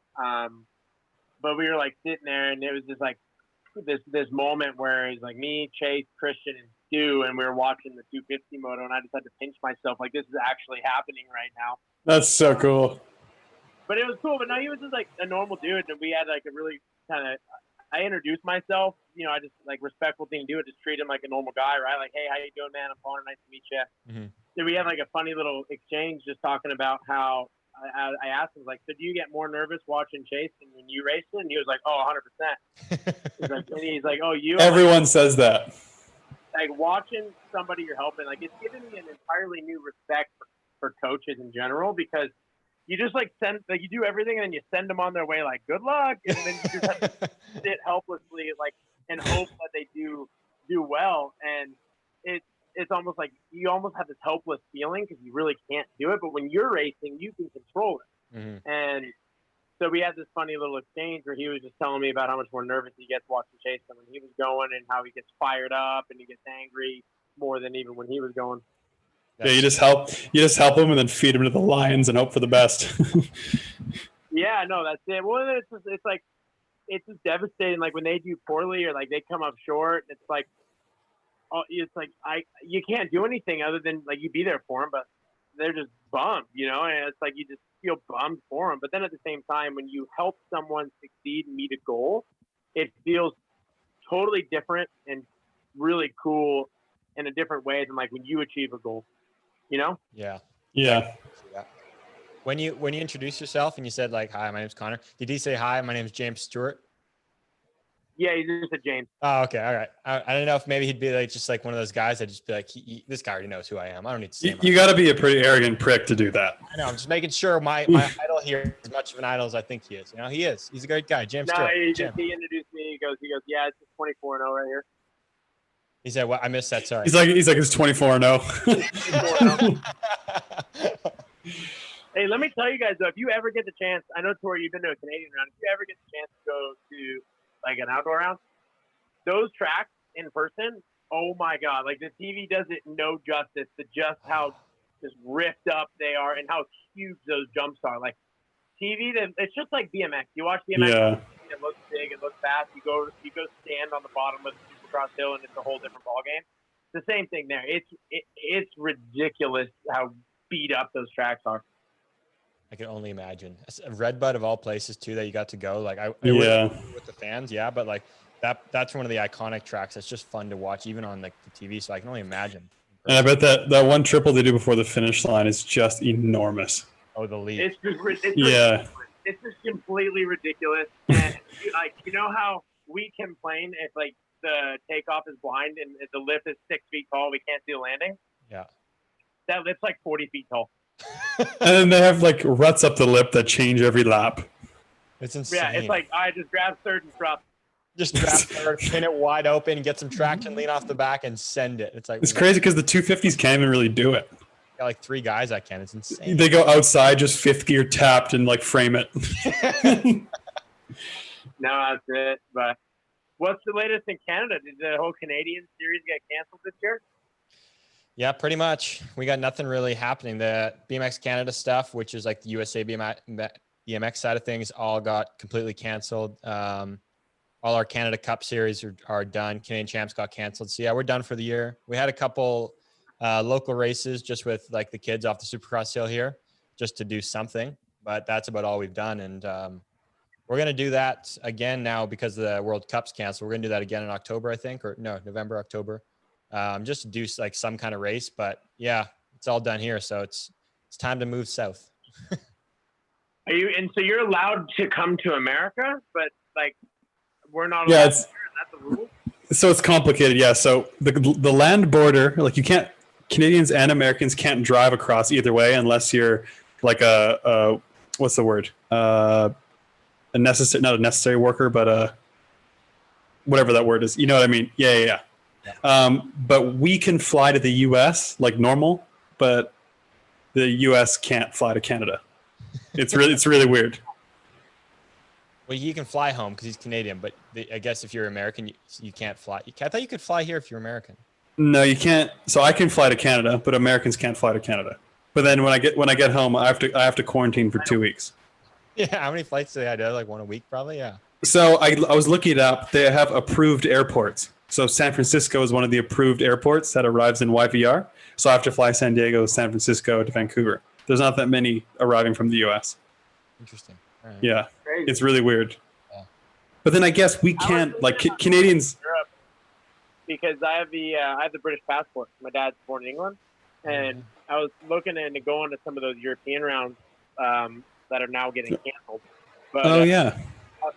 I was looking into doing that earlier this year, but like the logistics of like I would have to go to England, quarantine for 2 weeks, then go from England to France, quarantine again, and like and then also like I was thinking about the optics of it, like an American with a giant American sleeve on him racing in Europe when you're not allowed to be there as an American. Like I was like, okay, this probably isn't a very good idea. Yeah, it's probably not amazing. But that's like my thing too. Is like I want to come down there, come down south somewhere, because I don't think I want to go to Europe right now. But obviously America's easy. But I want to make sure I make it worth it because as soon as I come home, I got to spend another 2 weeks quarantine as well. So it's like you don't want to just make these quick little trips anywhere and then waste 2 weeks. Like I feel like I need to make the trip worth it. So make it a couple months or. Yeah, that's the thing. A lot of people don't want to travel because some countries you have to quarantine for 2 weeks. Like Canada is super strict. You can't leave your house or else you'll go to jail. Yeah, well, if you get caught, it depends. Like I know people, like certain states, you're supposed to be doing that with here, and if people get caught, they get in trouble. But there's lots of people that are doing it, and then they just don't get caught. So it just depends on your how like guilty conscience you can deal with. Yeah. But it's crazy. But yeah, I guess James, if you're coming down, the place to be in America these days is Florida. There's racing every weekend down there. That's a long drive though. Yeah, like Can you imagine that drive? I've done that drive down to like your house, Connor. I've done it to San Diego. Like that's long enough for me. If I was to drive to Florida, I might as well just uproot my house and buy like a van and just like completely live in it and drive. That'd be insane. It'd be like 4 days. But yeah, I mean, it's crazy to see this. Like they're racing every weekend between Pro-Ams and Sarasota's doing a little Supercross series for them, and they have their state races and. Like, that's the place to be if you want to be. Like, if I was a young pro right now, and then you're close to Europe, too. Like, if I was 17 and I was about to start my career, that's probably what I would be looking at doing. I think so. I think it's a great option now. Like, the amount of riders, like, I mean, Jay Smooth, Souza, like, they've kind of created this, like, with all those races there, like, it's kind of turned into a biggish series in the sense that, like, a bunch of guys go to do these races there. Like, Cam Larson went down there, and, I mean, yeah. You're right. Like that's races all the time. It's like they're just normal living over there. Yeah, no, that's it. And Florida's cheap, no state tax. Like it's not a bad place. Well, maybe I gotta switch up the old plan here. I gotta figure something out. Maybe I'm going to Florida. Maybe I'm going to Florida. Just fly to Florida. Maybe you never know. Have a nice drive. Yeah, fuck that. I'm flying. Classic. Right on. Well, thanks, Connor. We didn't really have much else for you. Really, just wanted to, just chat with you. It's always nice to chat with you. Talk about, your big World Cup Series win here with 3 races. No, it's big win. Big celebration. We got a little wild last night. I went to the driving range. Oh, that's what I'm talking about. Yeah, I knew you guys would like that. No, I went to the driving range with a couple of my buddies. They had like a deal. It was like $10 for like range balls and 2 or 3 free beers, and so I celebrated at the driving range. I gotta come to Vegas. We gotta play some golf with your pops too. Yeah, no, we should. I would recommend waiting until it cools off, but no, we definitely. Oh, true. I need some lessons. I'm really good about 1 out of every 10 shots. Yeah, that's golf. I did get a birdie yesterday. Oh, that's you did a lot of stuff right if you birdied a hole. Yeah. It would be so they have 9 holes at the driving range, but they're all like 70 yards. Like they're like mini holes. It's like pitch and putt. Mm-hmm. Oh, so fun. And I got a birdie for the first time ever, and I'm gonna claim it, even though it was on like a 70-yard hole. It still counts. Doesn't matter. Count it, baby. Yeah, it still counts. Yeah. So we're taking life goals here. World Cup title, birdie. Big thing. Just absolutely peaking right now. Moving up, baby. Moving up. Yeah, thanks for coming on, Connor. It's good to talk to you, buddy. All right, no worries, boys. I'm gonna go get some dinner. I think Laura's got some tacos now. Oh, tell Laura I said hi. That sounds fantastic. Yeah, we'll do. All right, buddy. You guys enjoy. Thanks, Connor. See ya. Talk to you later. See ya. Connor Fields, everybody. Always good to talk to the Condor. Yeah, thanks for him coming on. Quite the situation he's in with all that going, with all this news of, being a World Cup champion with 3 races and all that. So, yeah. God, that's fucking awesome. Really God, that's so awesome. It's funny, like he said it a few times in interviews, like, I don't understand how people were not paying attention to the rules that if the race gets canceled, they're going to have to take the results off that. I know all you people that are complaining, fucking stop complaining. I don't know who's complaining for saying that there could be. No, people after the race, I think we're complaining. Stop fucking complaining. Everyone knew going in that it might get canceled. We do. We got a caller on the Coffee Chatter Radio live show here. It looks like it may be Roger. Roger, you're live on Coffee Chatter. Are you there?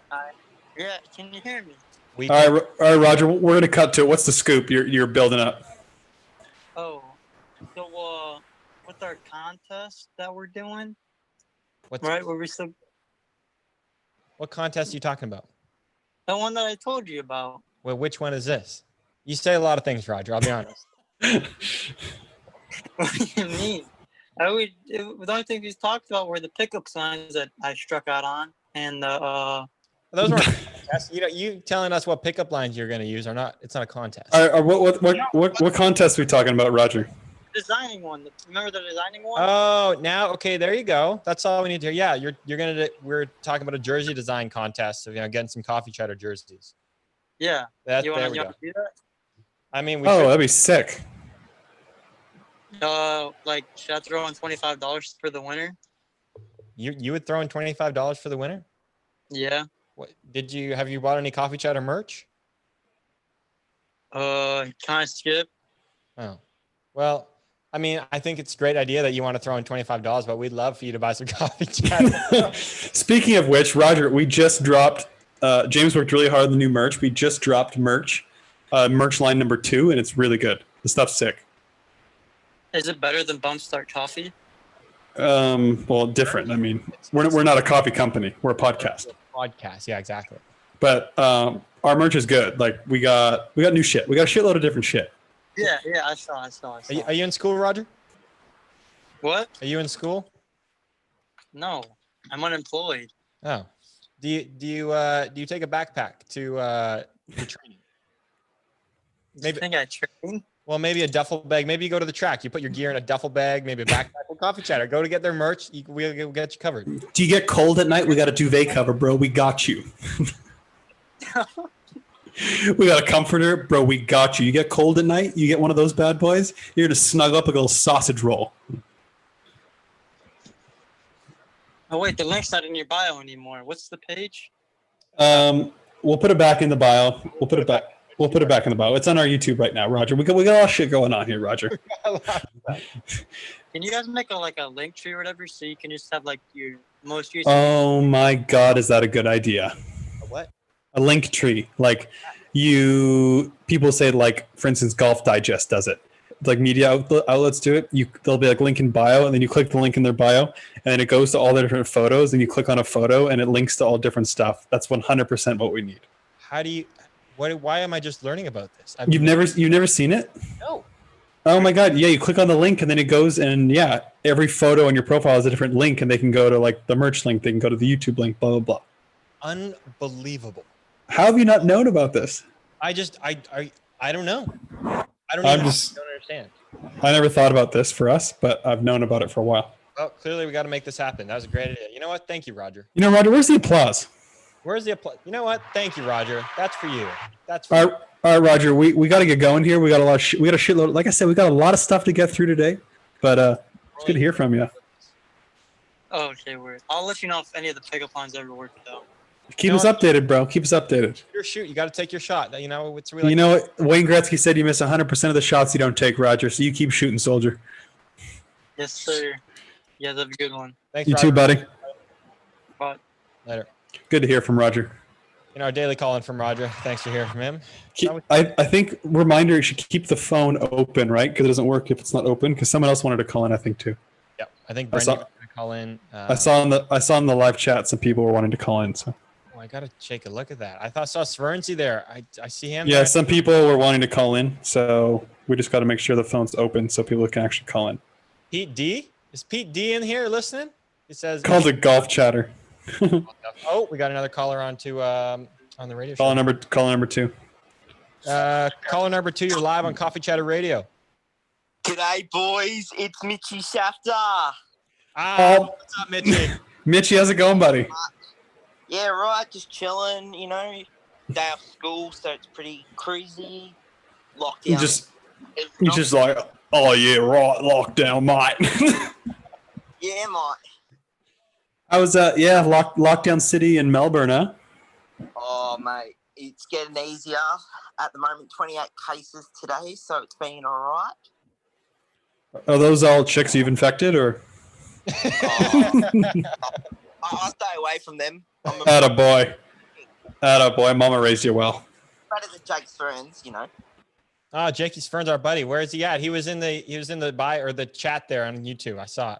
Yeah, he was in the chat, and then he probably had work or something. And he's like double booked tonight, so he's got to get going. Mitchy, what about the time Connor showed up at your house? Oh my god. Oh, Mitchy? Was that you? Yeah, that was me, bro. Oh, that was after the O show, right? Yeah, that was after the O show came up for Christmas. Oh, fuck, I remember that. I didn't realize it was you, though. That's awesome. I know, yeah, no, it was really good. It was fantastic. Like, it was a great Christmas ever. Like, hanged out with Connor and Laura for a while, and Jake. Yeah. Breakfast and all that. Nah, they're all nice and all that. Yeah, of course. Connor's a nice guy, and Laura's really nice, too. What a day that must have been. That must have been awesome. Oh, it was fantastic. Like, after when they left, like, I started bursting out in tears in that happiness. Oh, dude, that's so cool. I love that. Yeah, no, it was really good. Yeah, I mean, honestly, all the pros, like, I know a lot of people love meeting top pros in BMX, and they're all really nice and approachable and just normal people. So if you see the pros of the races, just go up and chat to them. I mean, they'll never turn you away unless they're climbing the hill for moto or something. But other than that, like, all the top pros are really nice guys. Yeah, that's what happened at World Cup. When I met James for the first time, I was like, this is fantastic. Never met all these guys and got photos with them, and yeah, it was fantastic. Yeah, bro. Love a good selfie here and there. You know what? You got to get a selfie. Got to do it. Yeah. And I brought some merch as well, so that's on the way. Atta boy. What you did. That's what I'm talking about. What kind of merch did you get? Some stickers to put on my car, promote the business, you know. Atta boy. That's what we like to hear, Mitch. You know what? Thank you for supporting the show, because you know what? That's what keeps this whole engine turning right now. And something else you said too? And a phone case. Oh, the phone cases are really good. Actually, the travel mugs are good too. Yeah, so now I'll be traveling with that. Oh, bro, thanks a lot, bro. Thanks a lot for calling in, and thanks so much for supporting the show. We really appreciate it. And Tori, Yo. I'll have to message you later about that project I was talking about. Oh yeah, sorry, I forgot to message you back, but yeah, we'll set up a time for it. Yeah, sweet. Yeah, sounds good, buddy. Right on. Thanks, Mitchie. Nah, have a good one, boys. See you See you, buddy. See ya, bye. Thank you, everybody. Yep. Mitchie38, Coffee Chatter fan. Coffee Chatter, loyal guy. Absolutely loyal. Calls in on the reg. That's what we like to hear. We're friends of the show. He messaged me. I guess he's doing a school project on me, so we got to do a little show together.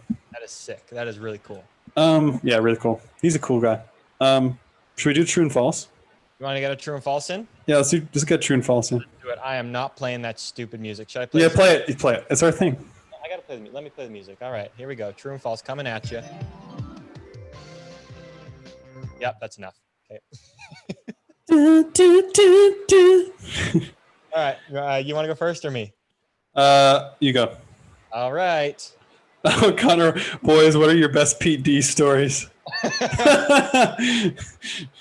I got a good one, but let's. Oh, James has the best one. It's like we're just gonna move on to true and false. It's like, you know, it's fine. Me and Pete moved on from it. We're fine. We've done. Oh, right on. Right on. All right. You ready? Yeah. All right. First one for me. David Graff is currently running a 42.17 in training. How could you possibly know this? Like, it's false. No, it's true, baby. Is it unless he? I was gonna say unless he posted it. I've learned some things. I found out it's true. You know what? Give yourself an applause, because yeah, wow. Let me just. Where is the button right now? That's what I'm talking about. True. Here's the thing. I thought it might be true because Giraffe does like small gears, but at the same time, I was like, how could you possibly know that? Unless Giraffe did one of his posts where he posts about it, telling people. Maybe I was faking you out before the show and I said I didn't have them ready. Who knows? Anyway. That would be just. Anyway. That'd be low key, just savage. Dino told me before that he didn't like coffee when he was younger, but it helped him before the gym, so he started loving it. Oh, good question. That's you really no. He ooh.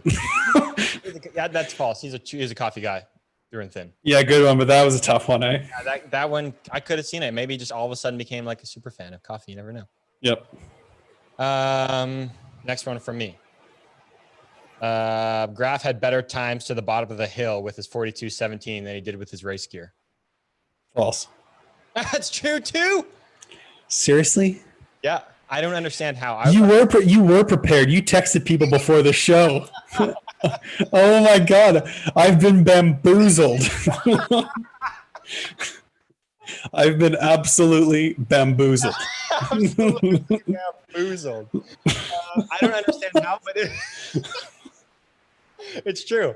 Somehow he did. I don't know how, because I was like, okay, maybe you did to the kink, but to the bottom of the hill, no way. And he's like, no, I did. And I was like, you're lying. He's like, no, it's true. So maybe he's still lying to me. Maybe he's trying to make me look like an idiot on here because I still don't believe it, but it said it's true. So that's what it is. I would think it's true. Yeah.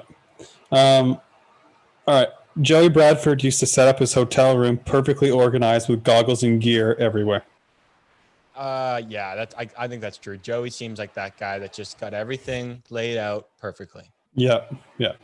He seemed like that kind of guy. It looked like the Oakley Museum, his hotel rooms. That actually would have been pretty cool.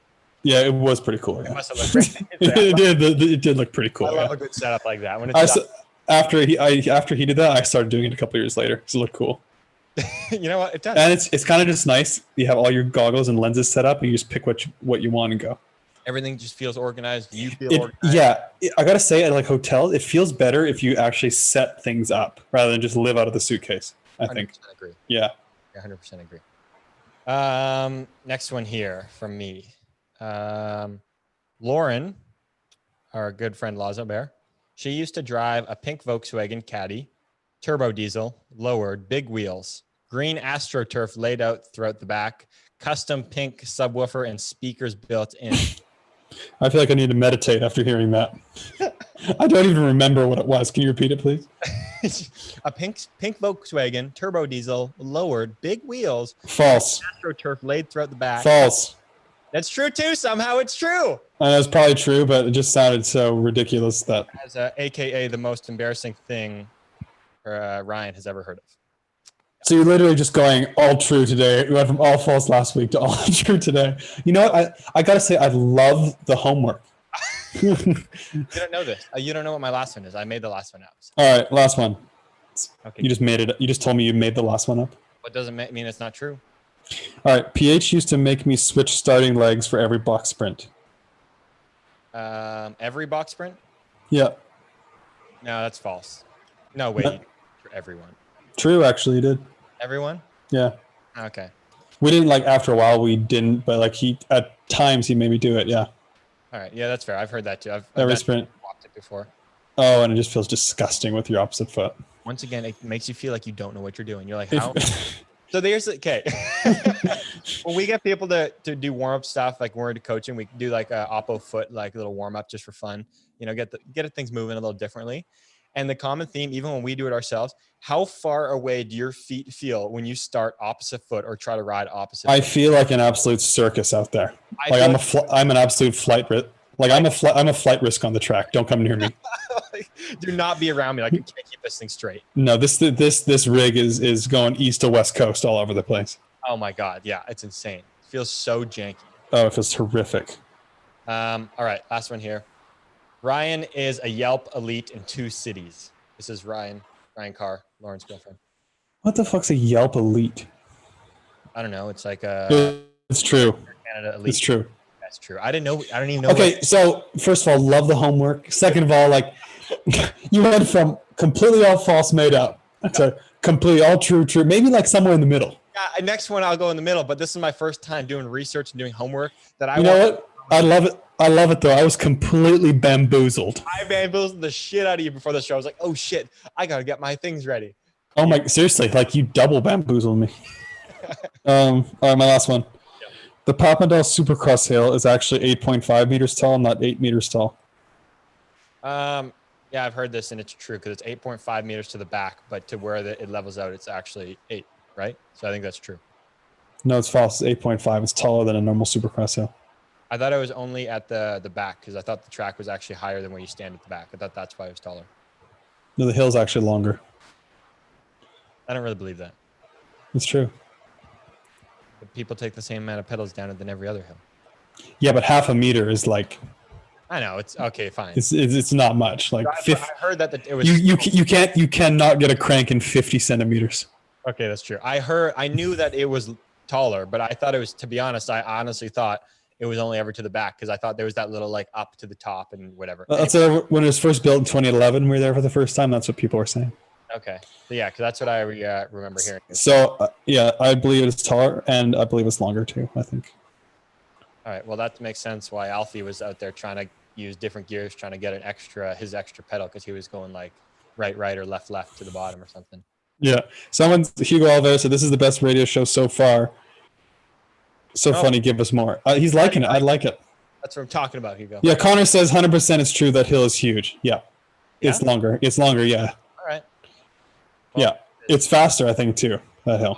I love. Okay, so you know what? Screw it. This is one of the one-word answers, question segment, whatever you want to call it. Let's just go into. You want to just go into it? Okay, so let's just make this the very first one of the one-word reaction questions. Where was it here? I put it in here. Best Supercross. Right. So, did you not hear that? You didn't hear that. The radio is taking a turn for the worst here, guys. You just cut out. Yeah.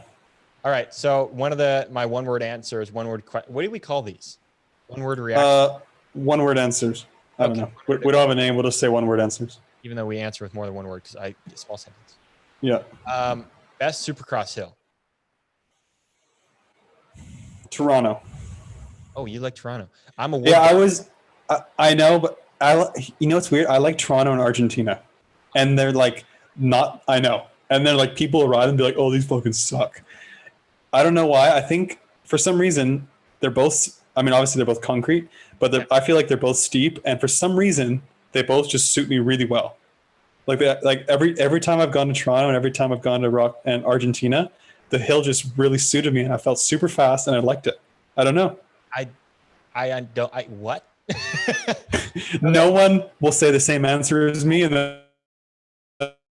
then yeah, I don't get it because like these Supercross hills, like the concrete ones, they're all like they're not perfectly angled. Like they got some waves or they're bumpy. They are faster, but they're always like wavy or a little bit bumpy down the hill, so I can't stand it. So you go to like Papendal when they got that nice plywood, whatever that wood is, and it's nice and smooth. Like that's what I'm thinking about, before I sleep at night. That's the porn that I'm thinking about, not this freaking wavy concrete stuff. No, I agree for sure. Like Papendal and those are way smoother, but just personally, I was always really fast on Toronto and Argentinas. I think because they're steeper and faster, and I just really liked it. It suited my style. Fair. All right. Fair enough. Literally no one will say that about those hills. If you are somebody that also likes those hills, then go start your own clan with Tori, because there's going to be a very small group of you. I don't know. I kind of like when stuff isn't perfect too, and I don't know. I mean, we're those people that are probably act like we need our tracks to be perfect, but yet you say that, but you know what? We don't need the tracks to be perfect, but that's whatever. I hear what you're saying. One word answers. World Cups. Pure rush of excitement throughout a day. You're just constantly battling, there's always something. Oh, we got something. All right. Well, we're doing one words. Can you wait? Someone's calling in. All right, caller 3. Go for it. All right, caller number 3, you're live on Coffee Chatter with us. Who we got on the line? Hey, this is Dusty. Oh, what's up, Dusty? Hey, what's going on? How you doing? How's it going? Is Pete still in the chat? If he is, I want to know the story. I want to know the story that you were going to tell and then you didn't. You want to know? I'll tell the story. You know what? Fuck it. I'll tell it. All right. So. Okay. So basically, the story was. I don't know where to start with the story. I put up a post because I did like a bike check. We should give him the background. What's the background? Okay, nothing. What's the background? Yeah, what's the background, T? Oh, nothing. Continue. All right. Anyway, so I put up this bike check for like 15 or whatever, and I literally just built up a new bike, new wheels, whatever, and I threw some tires on there, and then we were getting ready for the World Cups coming up. Was it the World Cups coming up or World Champs or something? And I'd asked Pete for fresh tires because when we're on the World Cups with the Canadian team, we use those tires. So I'd asked him, and he like saw the bike check and saw that I didn't have any of those tires on. Made like a sassy comment. He's like, "Looks like you don't need these anymore because you already you posted or something with the bike check." And I was like, "What?" And I realized it, and I was like, well, I didn't have any of the tires to put on because I literally had like a brand new bike set up, so I just used what I had. And he probably didn't believe me, but it is what it was, and that's kind of how he'd left it. I was like, well, shoot, I don't really know how to respond to this anymore. That's kind of an awkward story, I guess. It was kind of awkward because I mean, I was expecting something a little more. I don't know. I wish I could give you more like disrespectfulness that happened, but there really wasn't much. It was just kind of some funny, sassy awkwardness that was kind of left up in the air and didn't. I'm one of those people I didn't really know. Ever since the Pete podcast, I want to know who the one pro is that asked for the read. Yeah, a lot of people have asked me that too. If I know who it was. What was the story again? That someone. What happened exactly? Well, from what I remember, if you remember too, but I guess somebody had asked for like a ridiculous deal, and it was like, "What are you doing, bro?" Something like that. I've heard like basically told them, think about your life right now. You need First of all, that podcast was fantastic, and somebody in one of our radio shows a little while back, somebody was commenting that they thought they knew who it was. I know it was brought up more than just that one time. I know a couple other people have asked about it. I figure maybe if Pete hears it multiple times, maybe he'll actually dish the dirt. But Hey, well, Pete's in the chat. Maybe he calls in to saw him tell in us. Yeah, maybe he calls. We'd love for him to call in and dish that out. Yeah, Pete. If you call in, please let us know. Like, we'd love for you to call in within the next 5 minutes and tell us. That'd be hilarious. People have been wanting to know. We've had like. I know a bunch of people have asked me. Yeah, a lot of people have asked me. And tell us what the deal was. Yeah, we want to know what was asked for. Details. That's what we want. Numbers, everything. The works. Yeah. Yeah. Watch him just be like, yeah, Connor and Joris, they wanted $200,000 each, and that's why I can't say anything, because it was Connor and Joris. He said, "Yeah, hold on, wait, I can pay these guys." Wait a second, I already got them on the payroll. Yeah. Thanks for calling in, buddy. This is kind of like smaller scale than you guys usually cover. But have you guys followed any of like the Vic Beam stuff? I haven't. I haven't either. No.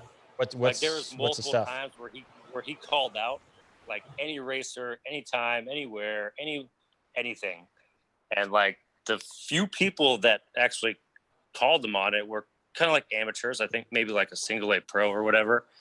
And then he just sits there and just trash talks these people like, you're garbage, blah, blah, blah. Never actually comes through with, okay, yeah, we'll do this.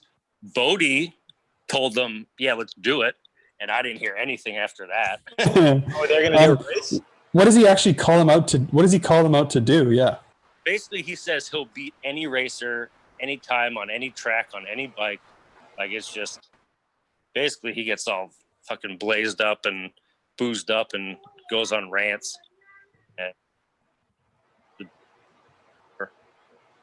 Well, you know what? All the best things do happen when you start blazing up, and you're just the good stuff happens. Sure. We would love to see this kind of battle go down, little showdown.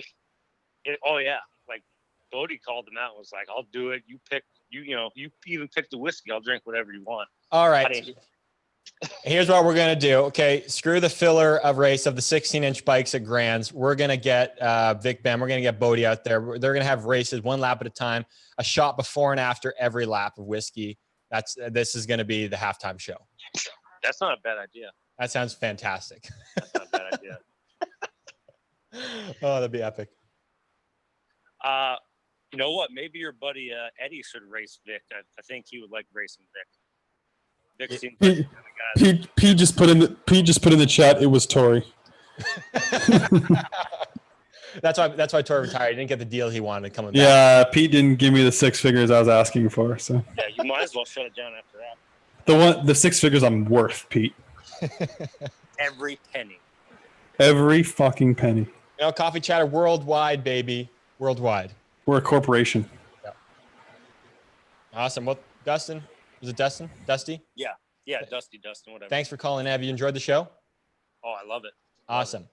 Well, maybe in the future we can have do what those other podcasts do and have free merch ready to give out to you, but we don't. Oh, we'd love that. But you know what? Thanks for listening and supporting still. We really appreciate it. All right. Thanks, guys. Talk to you later. Yeah. Thanks, man. Bye. All right. Thank you, Dustin. Where's the round of applause? I got to switch back. There it is. That's what I'm talking about right there. Fantastic. All right. We're going back to our segment. Savvy just texted me, "I'm hungry. Can you hurry up?" We've skimmed. It's time for the games. We have not talked about everything, but whatever. She said, "I said almost done." She said, "Oh my god." All right. It's been a while, but it is what it is. Next one word. All right, we did World Cups. Connor Fields. Bro, you're just we've been brothers since we were kids. That's a good one. Yeah. I think champion. I just see him as a role model and a champion in the sport. Elise Post. A little like a dog, like a horse, like just a pit bull, just absolute animal. True. Yeah. Elise Post. I thought we weren't doing that. I thought you didn't like doing that anymore. You didn't say anything, so I thought you were going to respond, but then you didn't. So I thought I had to throw the name out there again. It's just awkward moment. We'll just move on. Third place. Good, decent. I mean, you're on the podium. Any day you're on the podium is good, and you're getting paid. Yep, fair enough. I Podium. think reason to Podium's a podium. podium is a podium. Yeah, it is. Yeah. Big step up. Rio step up out of the turn, the stupid one before they changed it for the Olympic Games. I actually like that one was a death sentence, but I actually really like big step ups, like big technical step ups. I think are good. Like Papinel step up, love it. Yeah, love it. That was a good step up. Yeah. Yep. Pete also said in the chat, he said phone lines are junk. Pete, you got to do FaceTime audio. Sorry. FaceTime audio, Pete. Yeah, FaceTime audio. Forks. Answer BMX, get yours today. Get yours today, baby. You haven't seen mine back there, right under there, just by my coffee machine. Jared Garcia. Justin Bogle. That's who. You say Justin. That's who I think of. I had the name, but I had the person in my mind. Whenever I think Garcia, because of his voice, he sounds like Justin Bogle. Yeah. Pasta. Oh, I love a spaghetti bolognese. Ooh, yeah. So fucking good. Cool. Yep. Red Bull vodka. After party, go to. You need to rage. Oh. Amount of time to get hyped. You need one of those. Just phenomenal hangover.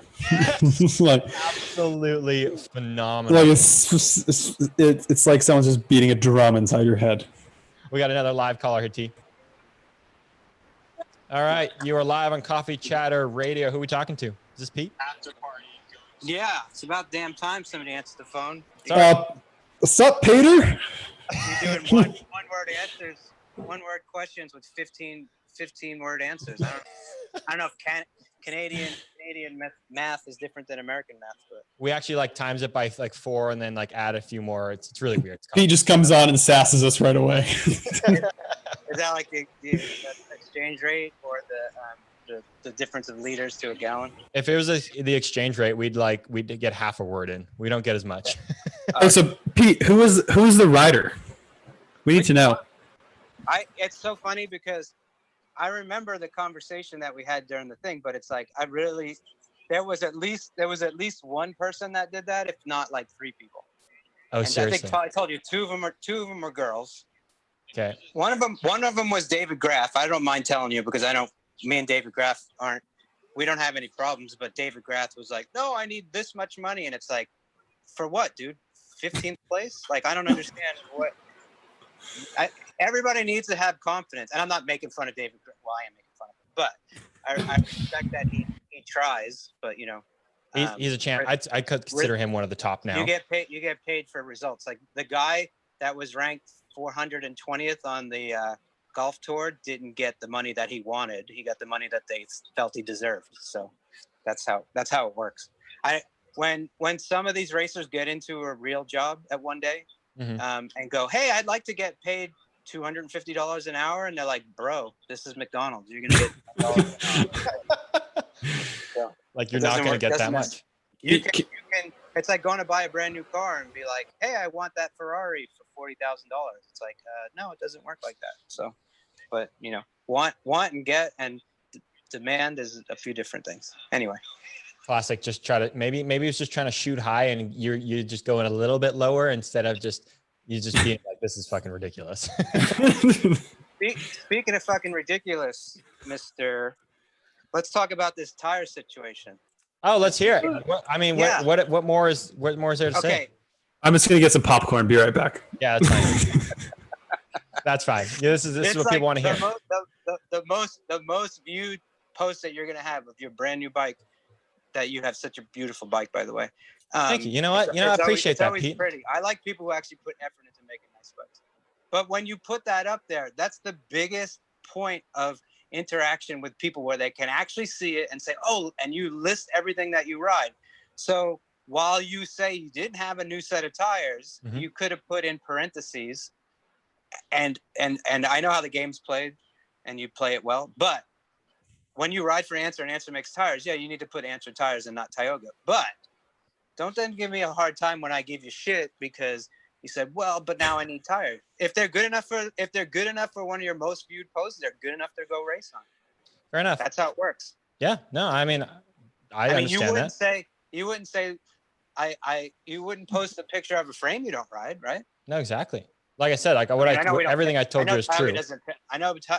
I know. I'm just explaining it from my behalf. And that's and the way you enunciated it was perfectly fine, and I have no problem with it. It's at the end of the day, it's just like asking for money that you don't deserve. So not you, but other people. So no, and 100%. And that's why I think I responded to you. And that's why I kind of just left it up in the air. I was like, well, that was on me. And that was it. That's not a good story. If that's the worst or best story you have, you should come to more races and we should hang out more because we can create better memories. I would be very happy with that. Cause I know when the guy called in, I was like, I'd love to tell you this awesome story, but it was kind of just one of these awkward stories that doesn't have an ending. Cause I wasn't gonna, I had no ground to talk smack on. I was just it just gives me a lot of satisfaction knowing you both of you really well.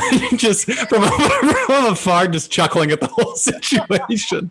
You guys built all the hype up to nothing. It was like, oh well, yeah. Yeah, maybe I think it's just funnier in my head. I just chuckle at it. Yeah, I mean, between friends, it's hilarious. When I tell a story, I'm telling it like, oh shit, like I just did. Yeah, it's one of those stories. It's not funny when you tell, but like if you know both parties, it's hilarious. You know exactly the situation of both sides. Yeah. There you go. Yeah. And it's funny too because I don't think I at that point had ever given you any real shit before. So you were like, oh, like if you would have said, you probably would have been like, hey, can I get some tires? Like, yeah, no problem.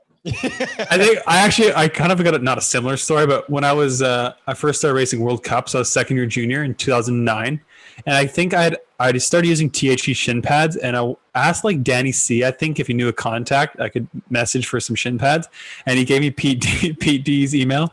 So I emailed Pete D and asked like whatever if it'd be okay if like you'd help me out with some shin pads or something. I can't remember exactly what I said, but basically something like that. And Pete's like, yeah, no worries, I'll bring him to Frejus. And then so we were at the race, and I think I thought Pete was someone else because I hadn't actually met him in person. And so I talked to Pete at the track the first day, like actual Pete, and I didn't realize the Petes were the same Pete. And so I'm talking to him the whole time, and I didn't even say anything about the email. And then I realized after that it was Pete, and I got him, but I felt like such an idiot. Yeah, one of my favorite things to do is like, hey, and we won't use that because you're a young kid, but let's say like a well-established pro says, hey, by the way, I know there's a race tomorrow that maybe you're flying out to. Like, I'm already in France. Can you bring me this? It's like, seriously? Like, I don't understand how. And then that's the same guy that thinks he deserves that's the same guy that thinks he deserves more money because he's kind of like late. But when people say, hey, can you bring me some products to the race? Because I know you want to bring an extra giant bag because that's what you love to live for when you travel, is carry tires around the world. And then somebody says, oh yeah, I forgot to actually get them from you. It's like, hey, I'm going to be there at this time. Come pick them up, or I'm going to put them in the trash can. Like, that's pretty much my philosophy. But I've been through the airport many a time. Like, I'm doing a carry-on, and 5 minutes before I leave, somebody's like, hey, can you bring me a gear? It's like, okay, let me put it in my carry-on, and then I get stuck in TSA. Yeah, Pete looked super stoked in Australia when we were waiting for the bus at the airport, and he was carrying a chase frame. Yeah. Oh, can you bring me a frame to the race? It's like, you didn't like the frame 5 months ago. This is the first race of the year, but okay, yeah, no problem. Who asked you for, like, you don't have to say it, but who asked you for a frame like that close to a race? Like, get that shit dialed before. Yeah, I know. Yeah. Yeah. Maybe something happened. You never know. I'm just saying, but yeah. I know. It was like, if I remember exactly who it was for. I remember who it was for, but I don't want to say. I think it was for Natalia. Yeah, it was for Natalia, I think he said, yeah. It was her, and to send stuff to Russia is like, as long as they're not bugging the coffee chatter. We got to be really careful with what we say next on this coffee chatter show here. But I don't want a Russian missile landing in my life. I really like Russia. You guys are a great country. When you send something to Russia, you might as well just throw it in the trash can because it never gets there. And then somebody still pays duties and tariffs, and then they still don't get it. So it's like, even the Russians are like, hey, we're going to go to Slovenia next week. Can you send us our stuff? Like, well, what are you doing in Slovenia? Just waiting for packages because we can't get them in right now. Yeah, and then, I mean, you know, it's hard to get packages in there. Then they swap the P out and drug test. It's just a whole thing, you know. Yeah.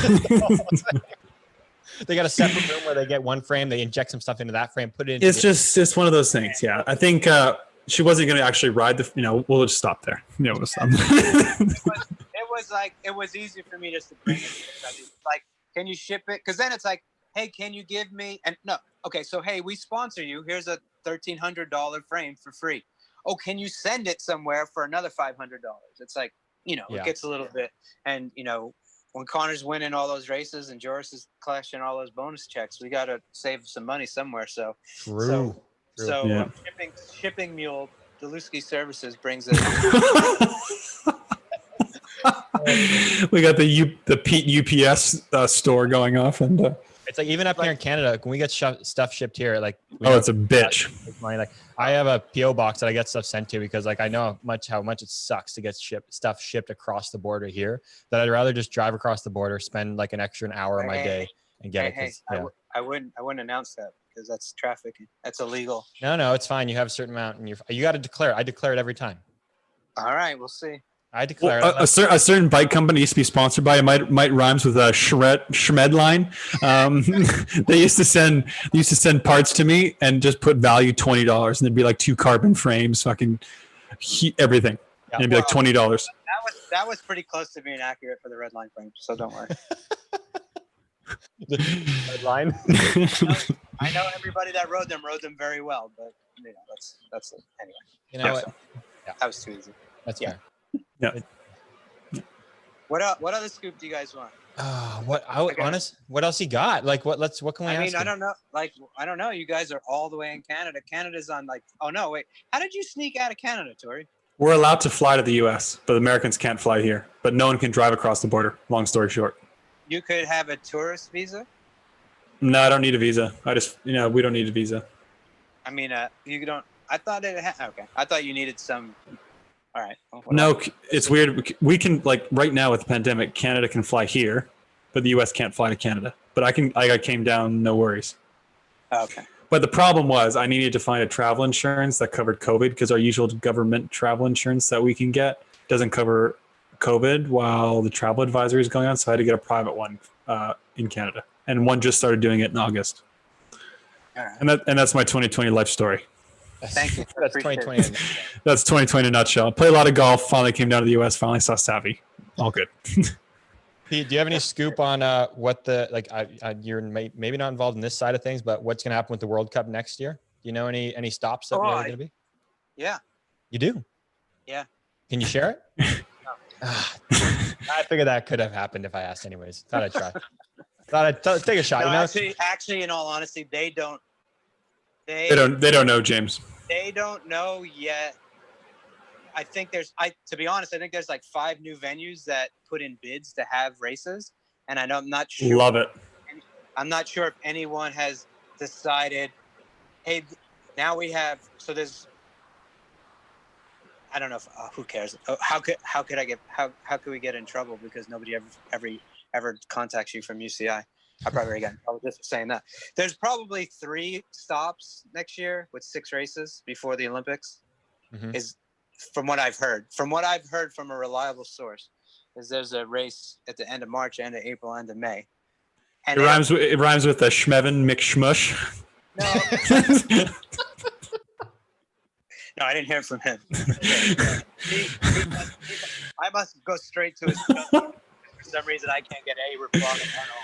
So Kevin, I know you're probably tuned in to your Canadian cousins listening. Maybe you could drop me an email one of these days. But there's a bunch of new venues, so I think they're not sure if let's go to 3 unever raced upon venues right before the Olympics, so we may or may not have a good track or a wavy starting ramp or whatever. Versus, love a waving starting ramp. Let's go to. I mean, let's go to England. Let's go to we won't go to Papendal, but where are you going to go? Let's go to Rock Hill and let's go somewhere else. It's like, so I think they are putting on 3 new things, even though I know Australia did a 3-year deal, but I think Bathurst will never happen again. I think that weird. I think that I'm not 100% sure on that, but it didn't sound like Australia was one of the planned destinations for that year, but the year after. So I don't know. Interesting. But I heard like Germany, Russia. I heard like some weird places, like not weird, but like different places. Yeah. So, but it's like, hey, yeah. I mean, I guess if some people are only going to do 3 races next year, or Yeah. you know, their last ditch efforts or whatever the deal is. So It makes sense, yeah, because they got on the Olympic qualifying. It's technically 2 weekends of World Cups that are going to count for Olympic qualifying. So it makes sense that they did 2 normal ones at least for those for that reason. I would think, yeah.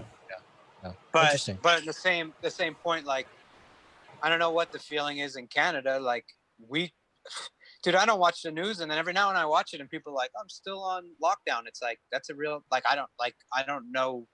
Some places in LA are open, some places aren't. Some places just reopened. Some places you can I don't know. Some place like there's some countries that are just just letting people out. So anyway, nobody knows what's going on. Nobody knows anything about anything. Like doesn't matter what they want to say. Like I don't know when they're gonna wait until to post something. But I think it was the Rock Hill thing got decided, I think, like on Friday or Monday. Mm-hmm. Yeah. And that was kind of like same thing. It's like who knows who can fly anywhere in November. Like the Grands realistically may not happen. I know that everybody in their power wants to make it happen, but realistically, like I don't think there's going to be another.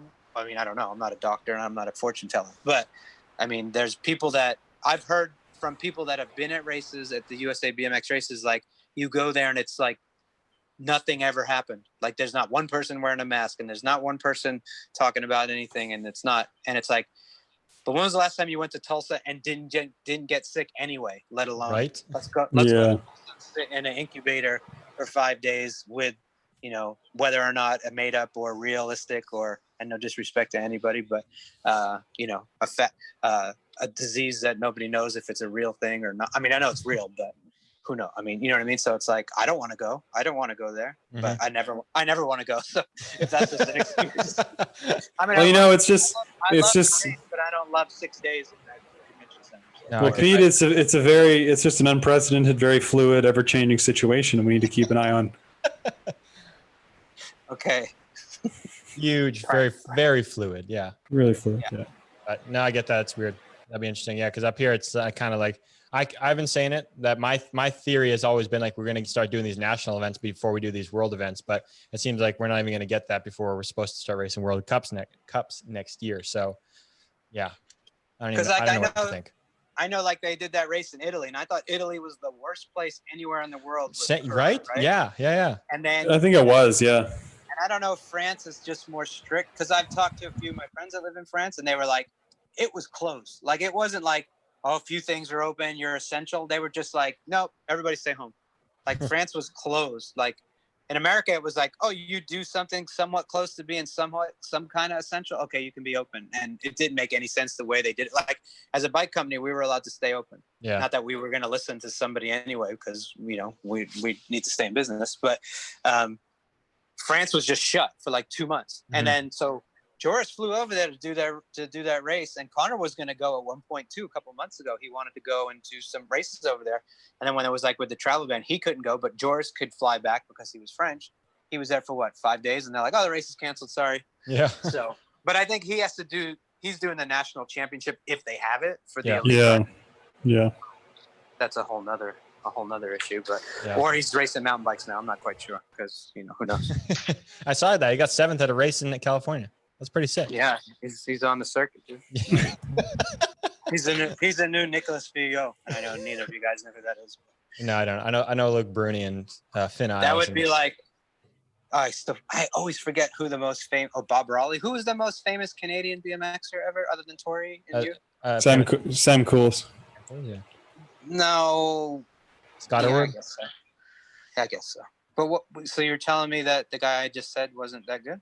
Bob Raleigh, yeah, I think he was the best AA, like back in the day, yeah. He was the only AA that ever that consistently went to USA BMX races, and actually nobody knew he was from Canada because it was like I don't even think they announced his name when he raced because they were just like, oh, there's a guy in a t-shirt. Like back when it was like everybody was factory something. Yeah, it was like Bob Raleigh would show up with like a UGP 3/4 sleeve shirt and like I don't know, maybe he rode for Rad and Accessories. I don't know who he rode for, but who knows? So, any other scoop? What do you guys need? What else we need, T? What else we need?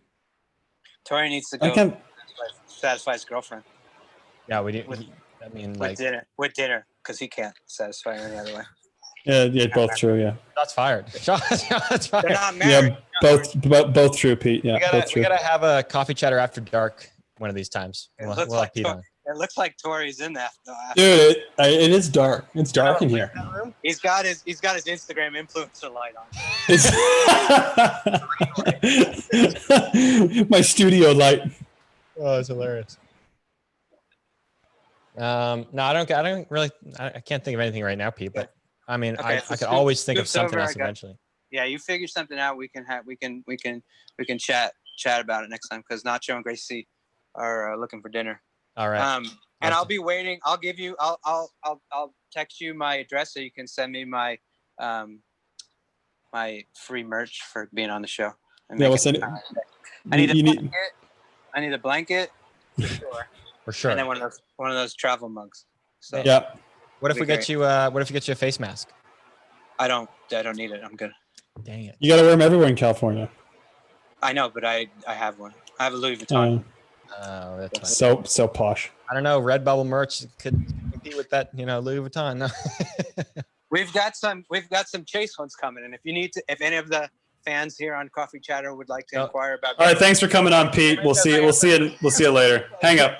Just hang up. No, we don't do shout-outs. We don't do shout-outs. Did you hang up? Yeah, we don't do shout-outs, Pete. I mean, we don't do shout-outs. Some guy tried to do it before, Cam. We don't do shout-outs.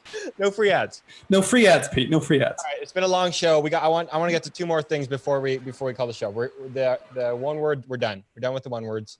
All right, what else we got? We got to wrap this up. I'm hungry. Sav's hungry. I want a quick discussion topic and then a rant, and then we're done. All right, what's the discussion topic? So we had a friend of the show message in, and basically his question was, as a coach, what are some important things to look at as far as their mental game? Go fast. Stop being a pussy. Pretty much as simple as that, right? That is such a broad question. I would say, I don't even know where to start. There's so many. So I was trying to find. Here it is. Yeah.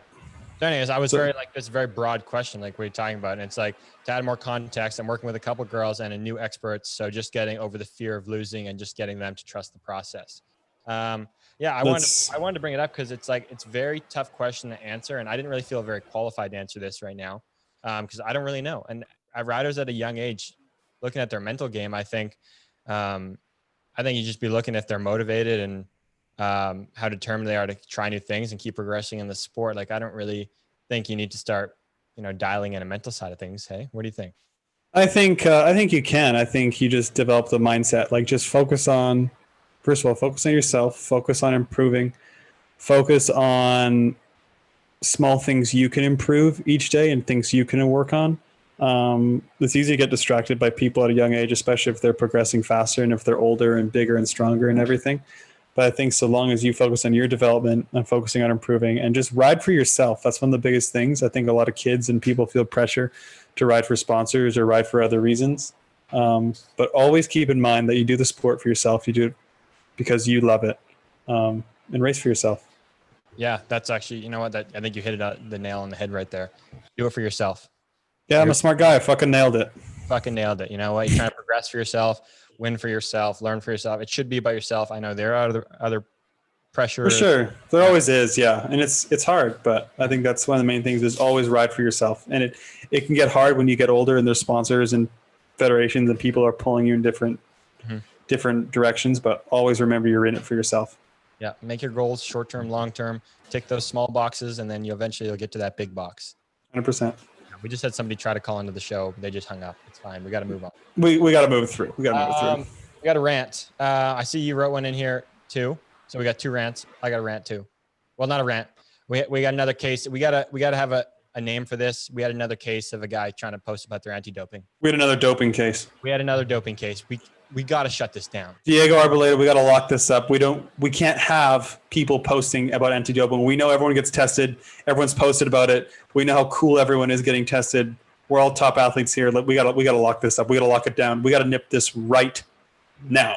Right now. We got to lock this up. There wasn't much. There wasn't a big post. Doesn't matter. It was a post. Diego's awesome. I really like Diego, but we got to lock this. We got to lock these doping posts up. Huge fan of the guy. Big fan. Nice guy. but we got to Yeah. lock. We got to lock this up right now. So, I was trying to find the thing that I was trying to play for this thing because we got to lock it up, and I was trying to find it. And you know what? You blew it. There you go. You blew it. Anyways, that's it. All right. D, Yes. would you like to do the last round? Or are we good? Oh, you can do it. You want to do it? No, we don't have to. It was one of your options. Yeah, I know. And then you had someone. I saw you had someone do this. So you want to do it? Yeah. Well, okay. The other rant was, when people like to, they come up to us BMX racers. I often get it when I'm doing sprints somewhere, and they got to ask us about tricks. I had a lady come up to me. I was doing sprints. She was like, "Oh, was that one of those BMX bikes you got there?" I was like, "Yes." As a matter of fact, it is. I was happily surprised at the time when she pointed out that it was a BMX bike, and she's like, "Oh, cool. You must do those tricks." And I was like, "Nope. This is built for racing." How bad did you want to slap that lady? Literally, like it's not her fault, but it just happens all the time. Like, It's really frustrating. Like, we never get any recognition in our sport. no, it's always like they probably don't even know the tricks. Like, they don't even know it. They just seen a skate park and they're like, they put the two bikes together, and it's like, no, it's not even similar. Like, And we're not mad that people don't know, because we understand, but it's just really frustrating that racing never actually gets appreciation. Then you say, like, I'm racing, and they're like, oh. they're like, "Oh, okay, cool." And it's like, I would love to someone be like, "Hey, you must be BMX racing. Do you do it down at the local track at like the park there?" And I'd be like, "Actually, no, that's for younger kids, but that's exactly what I do. Like, let's talk about it." But no, it never happens like that. Yeah, I know. Never does. Oh no, I don't actually do backflips. I'm actually a racer. I know. Then they're disappointed. Yeah. Yeah, I know. It is what it is. That's the rant. Over and done with. Yeah. Great show today. I think that was a great show. I think I really enjoyed it. Some people said in the chat room this is the best radio show thus far. It really. Yeah. Yeah, I like that. I like that a lot. This is our first time doing it on Zoom. Not sure how it worked, but hoping it worked out well. Great guests. Great guests. Thanks to Trey. Thanks to Connor. Thanks to Pete. Thanks to Dusty. Thanks to Mitchie. Thanks to Roger. I can't believe you remembered everyone. Good job, T. Yeah. Fun show. Really enjoyed it. Thanks to everyone. Thanks to everyone for supporting the show. Also, thanks for everyone that's bought merch so far. Yes, it's just, a little here and there, but we got a little bit of a little slice of that merch when you guys buy it, and it helps support us and keep this show rolling. So thank you guys. Yeah, it really does. Yeah. Yeah, it really does. If you guys, buy our merch, obviously, like, we get a small percentage of it, and it really does help us do these. Same thing with last show. We had a new sponsor on, and we were able to get you guys a discount, some coffee. I'm not sure who was able to purchase that, but hope you guys enjoyed it because, like I said, it's what keeps us going. Thanks to ProGate Europe. Winning starts with a fucking great gate. Winning starts with a great gate. Trey's going to be popping off a great gate at the Grands. And yeah, he is. And God, I hope he does well. I hope he does too. Me too. Shout out to motosheets.com. There's an app coming soon, guys, so stay tuned. We were, you need to get a timing and scoring system for your track. Races are going to be happening. We need them all. So what are you doing? So, big shout out to all them. And you know what, T? Remember, snap on green and hit it hard. Snap on green, hit it hard, people. Hit it hard.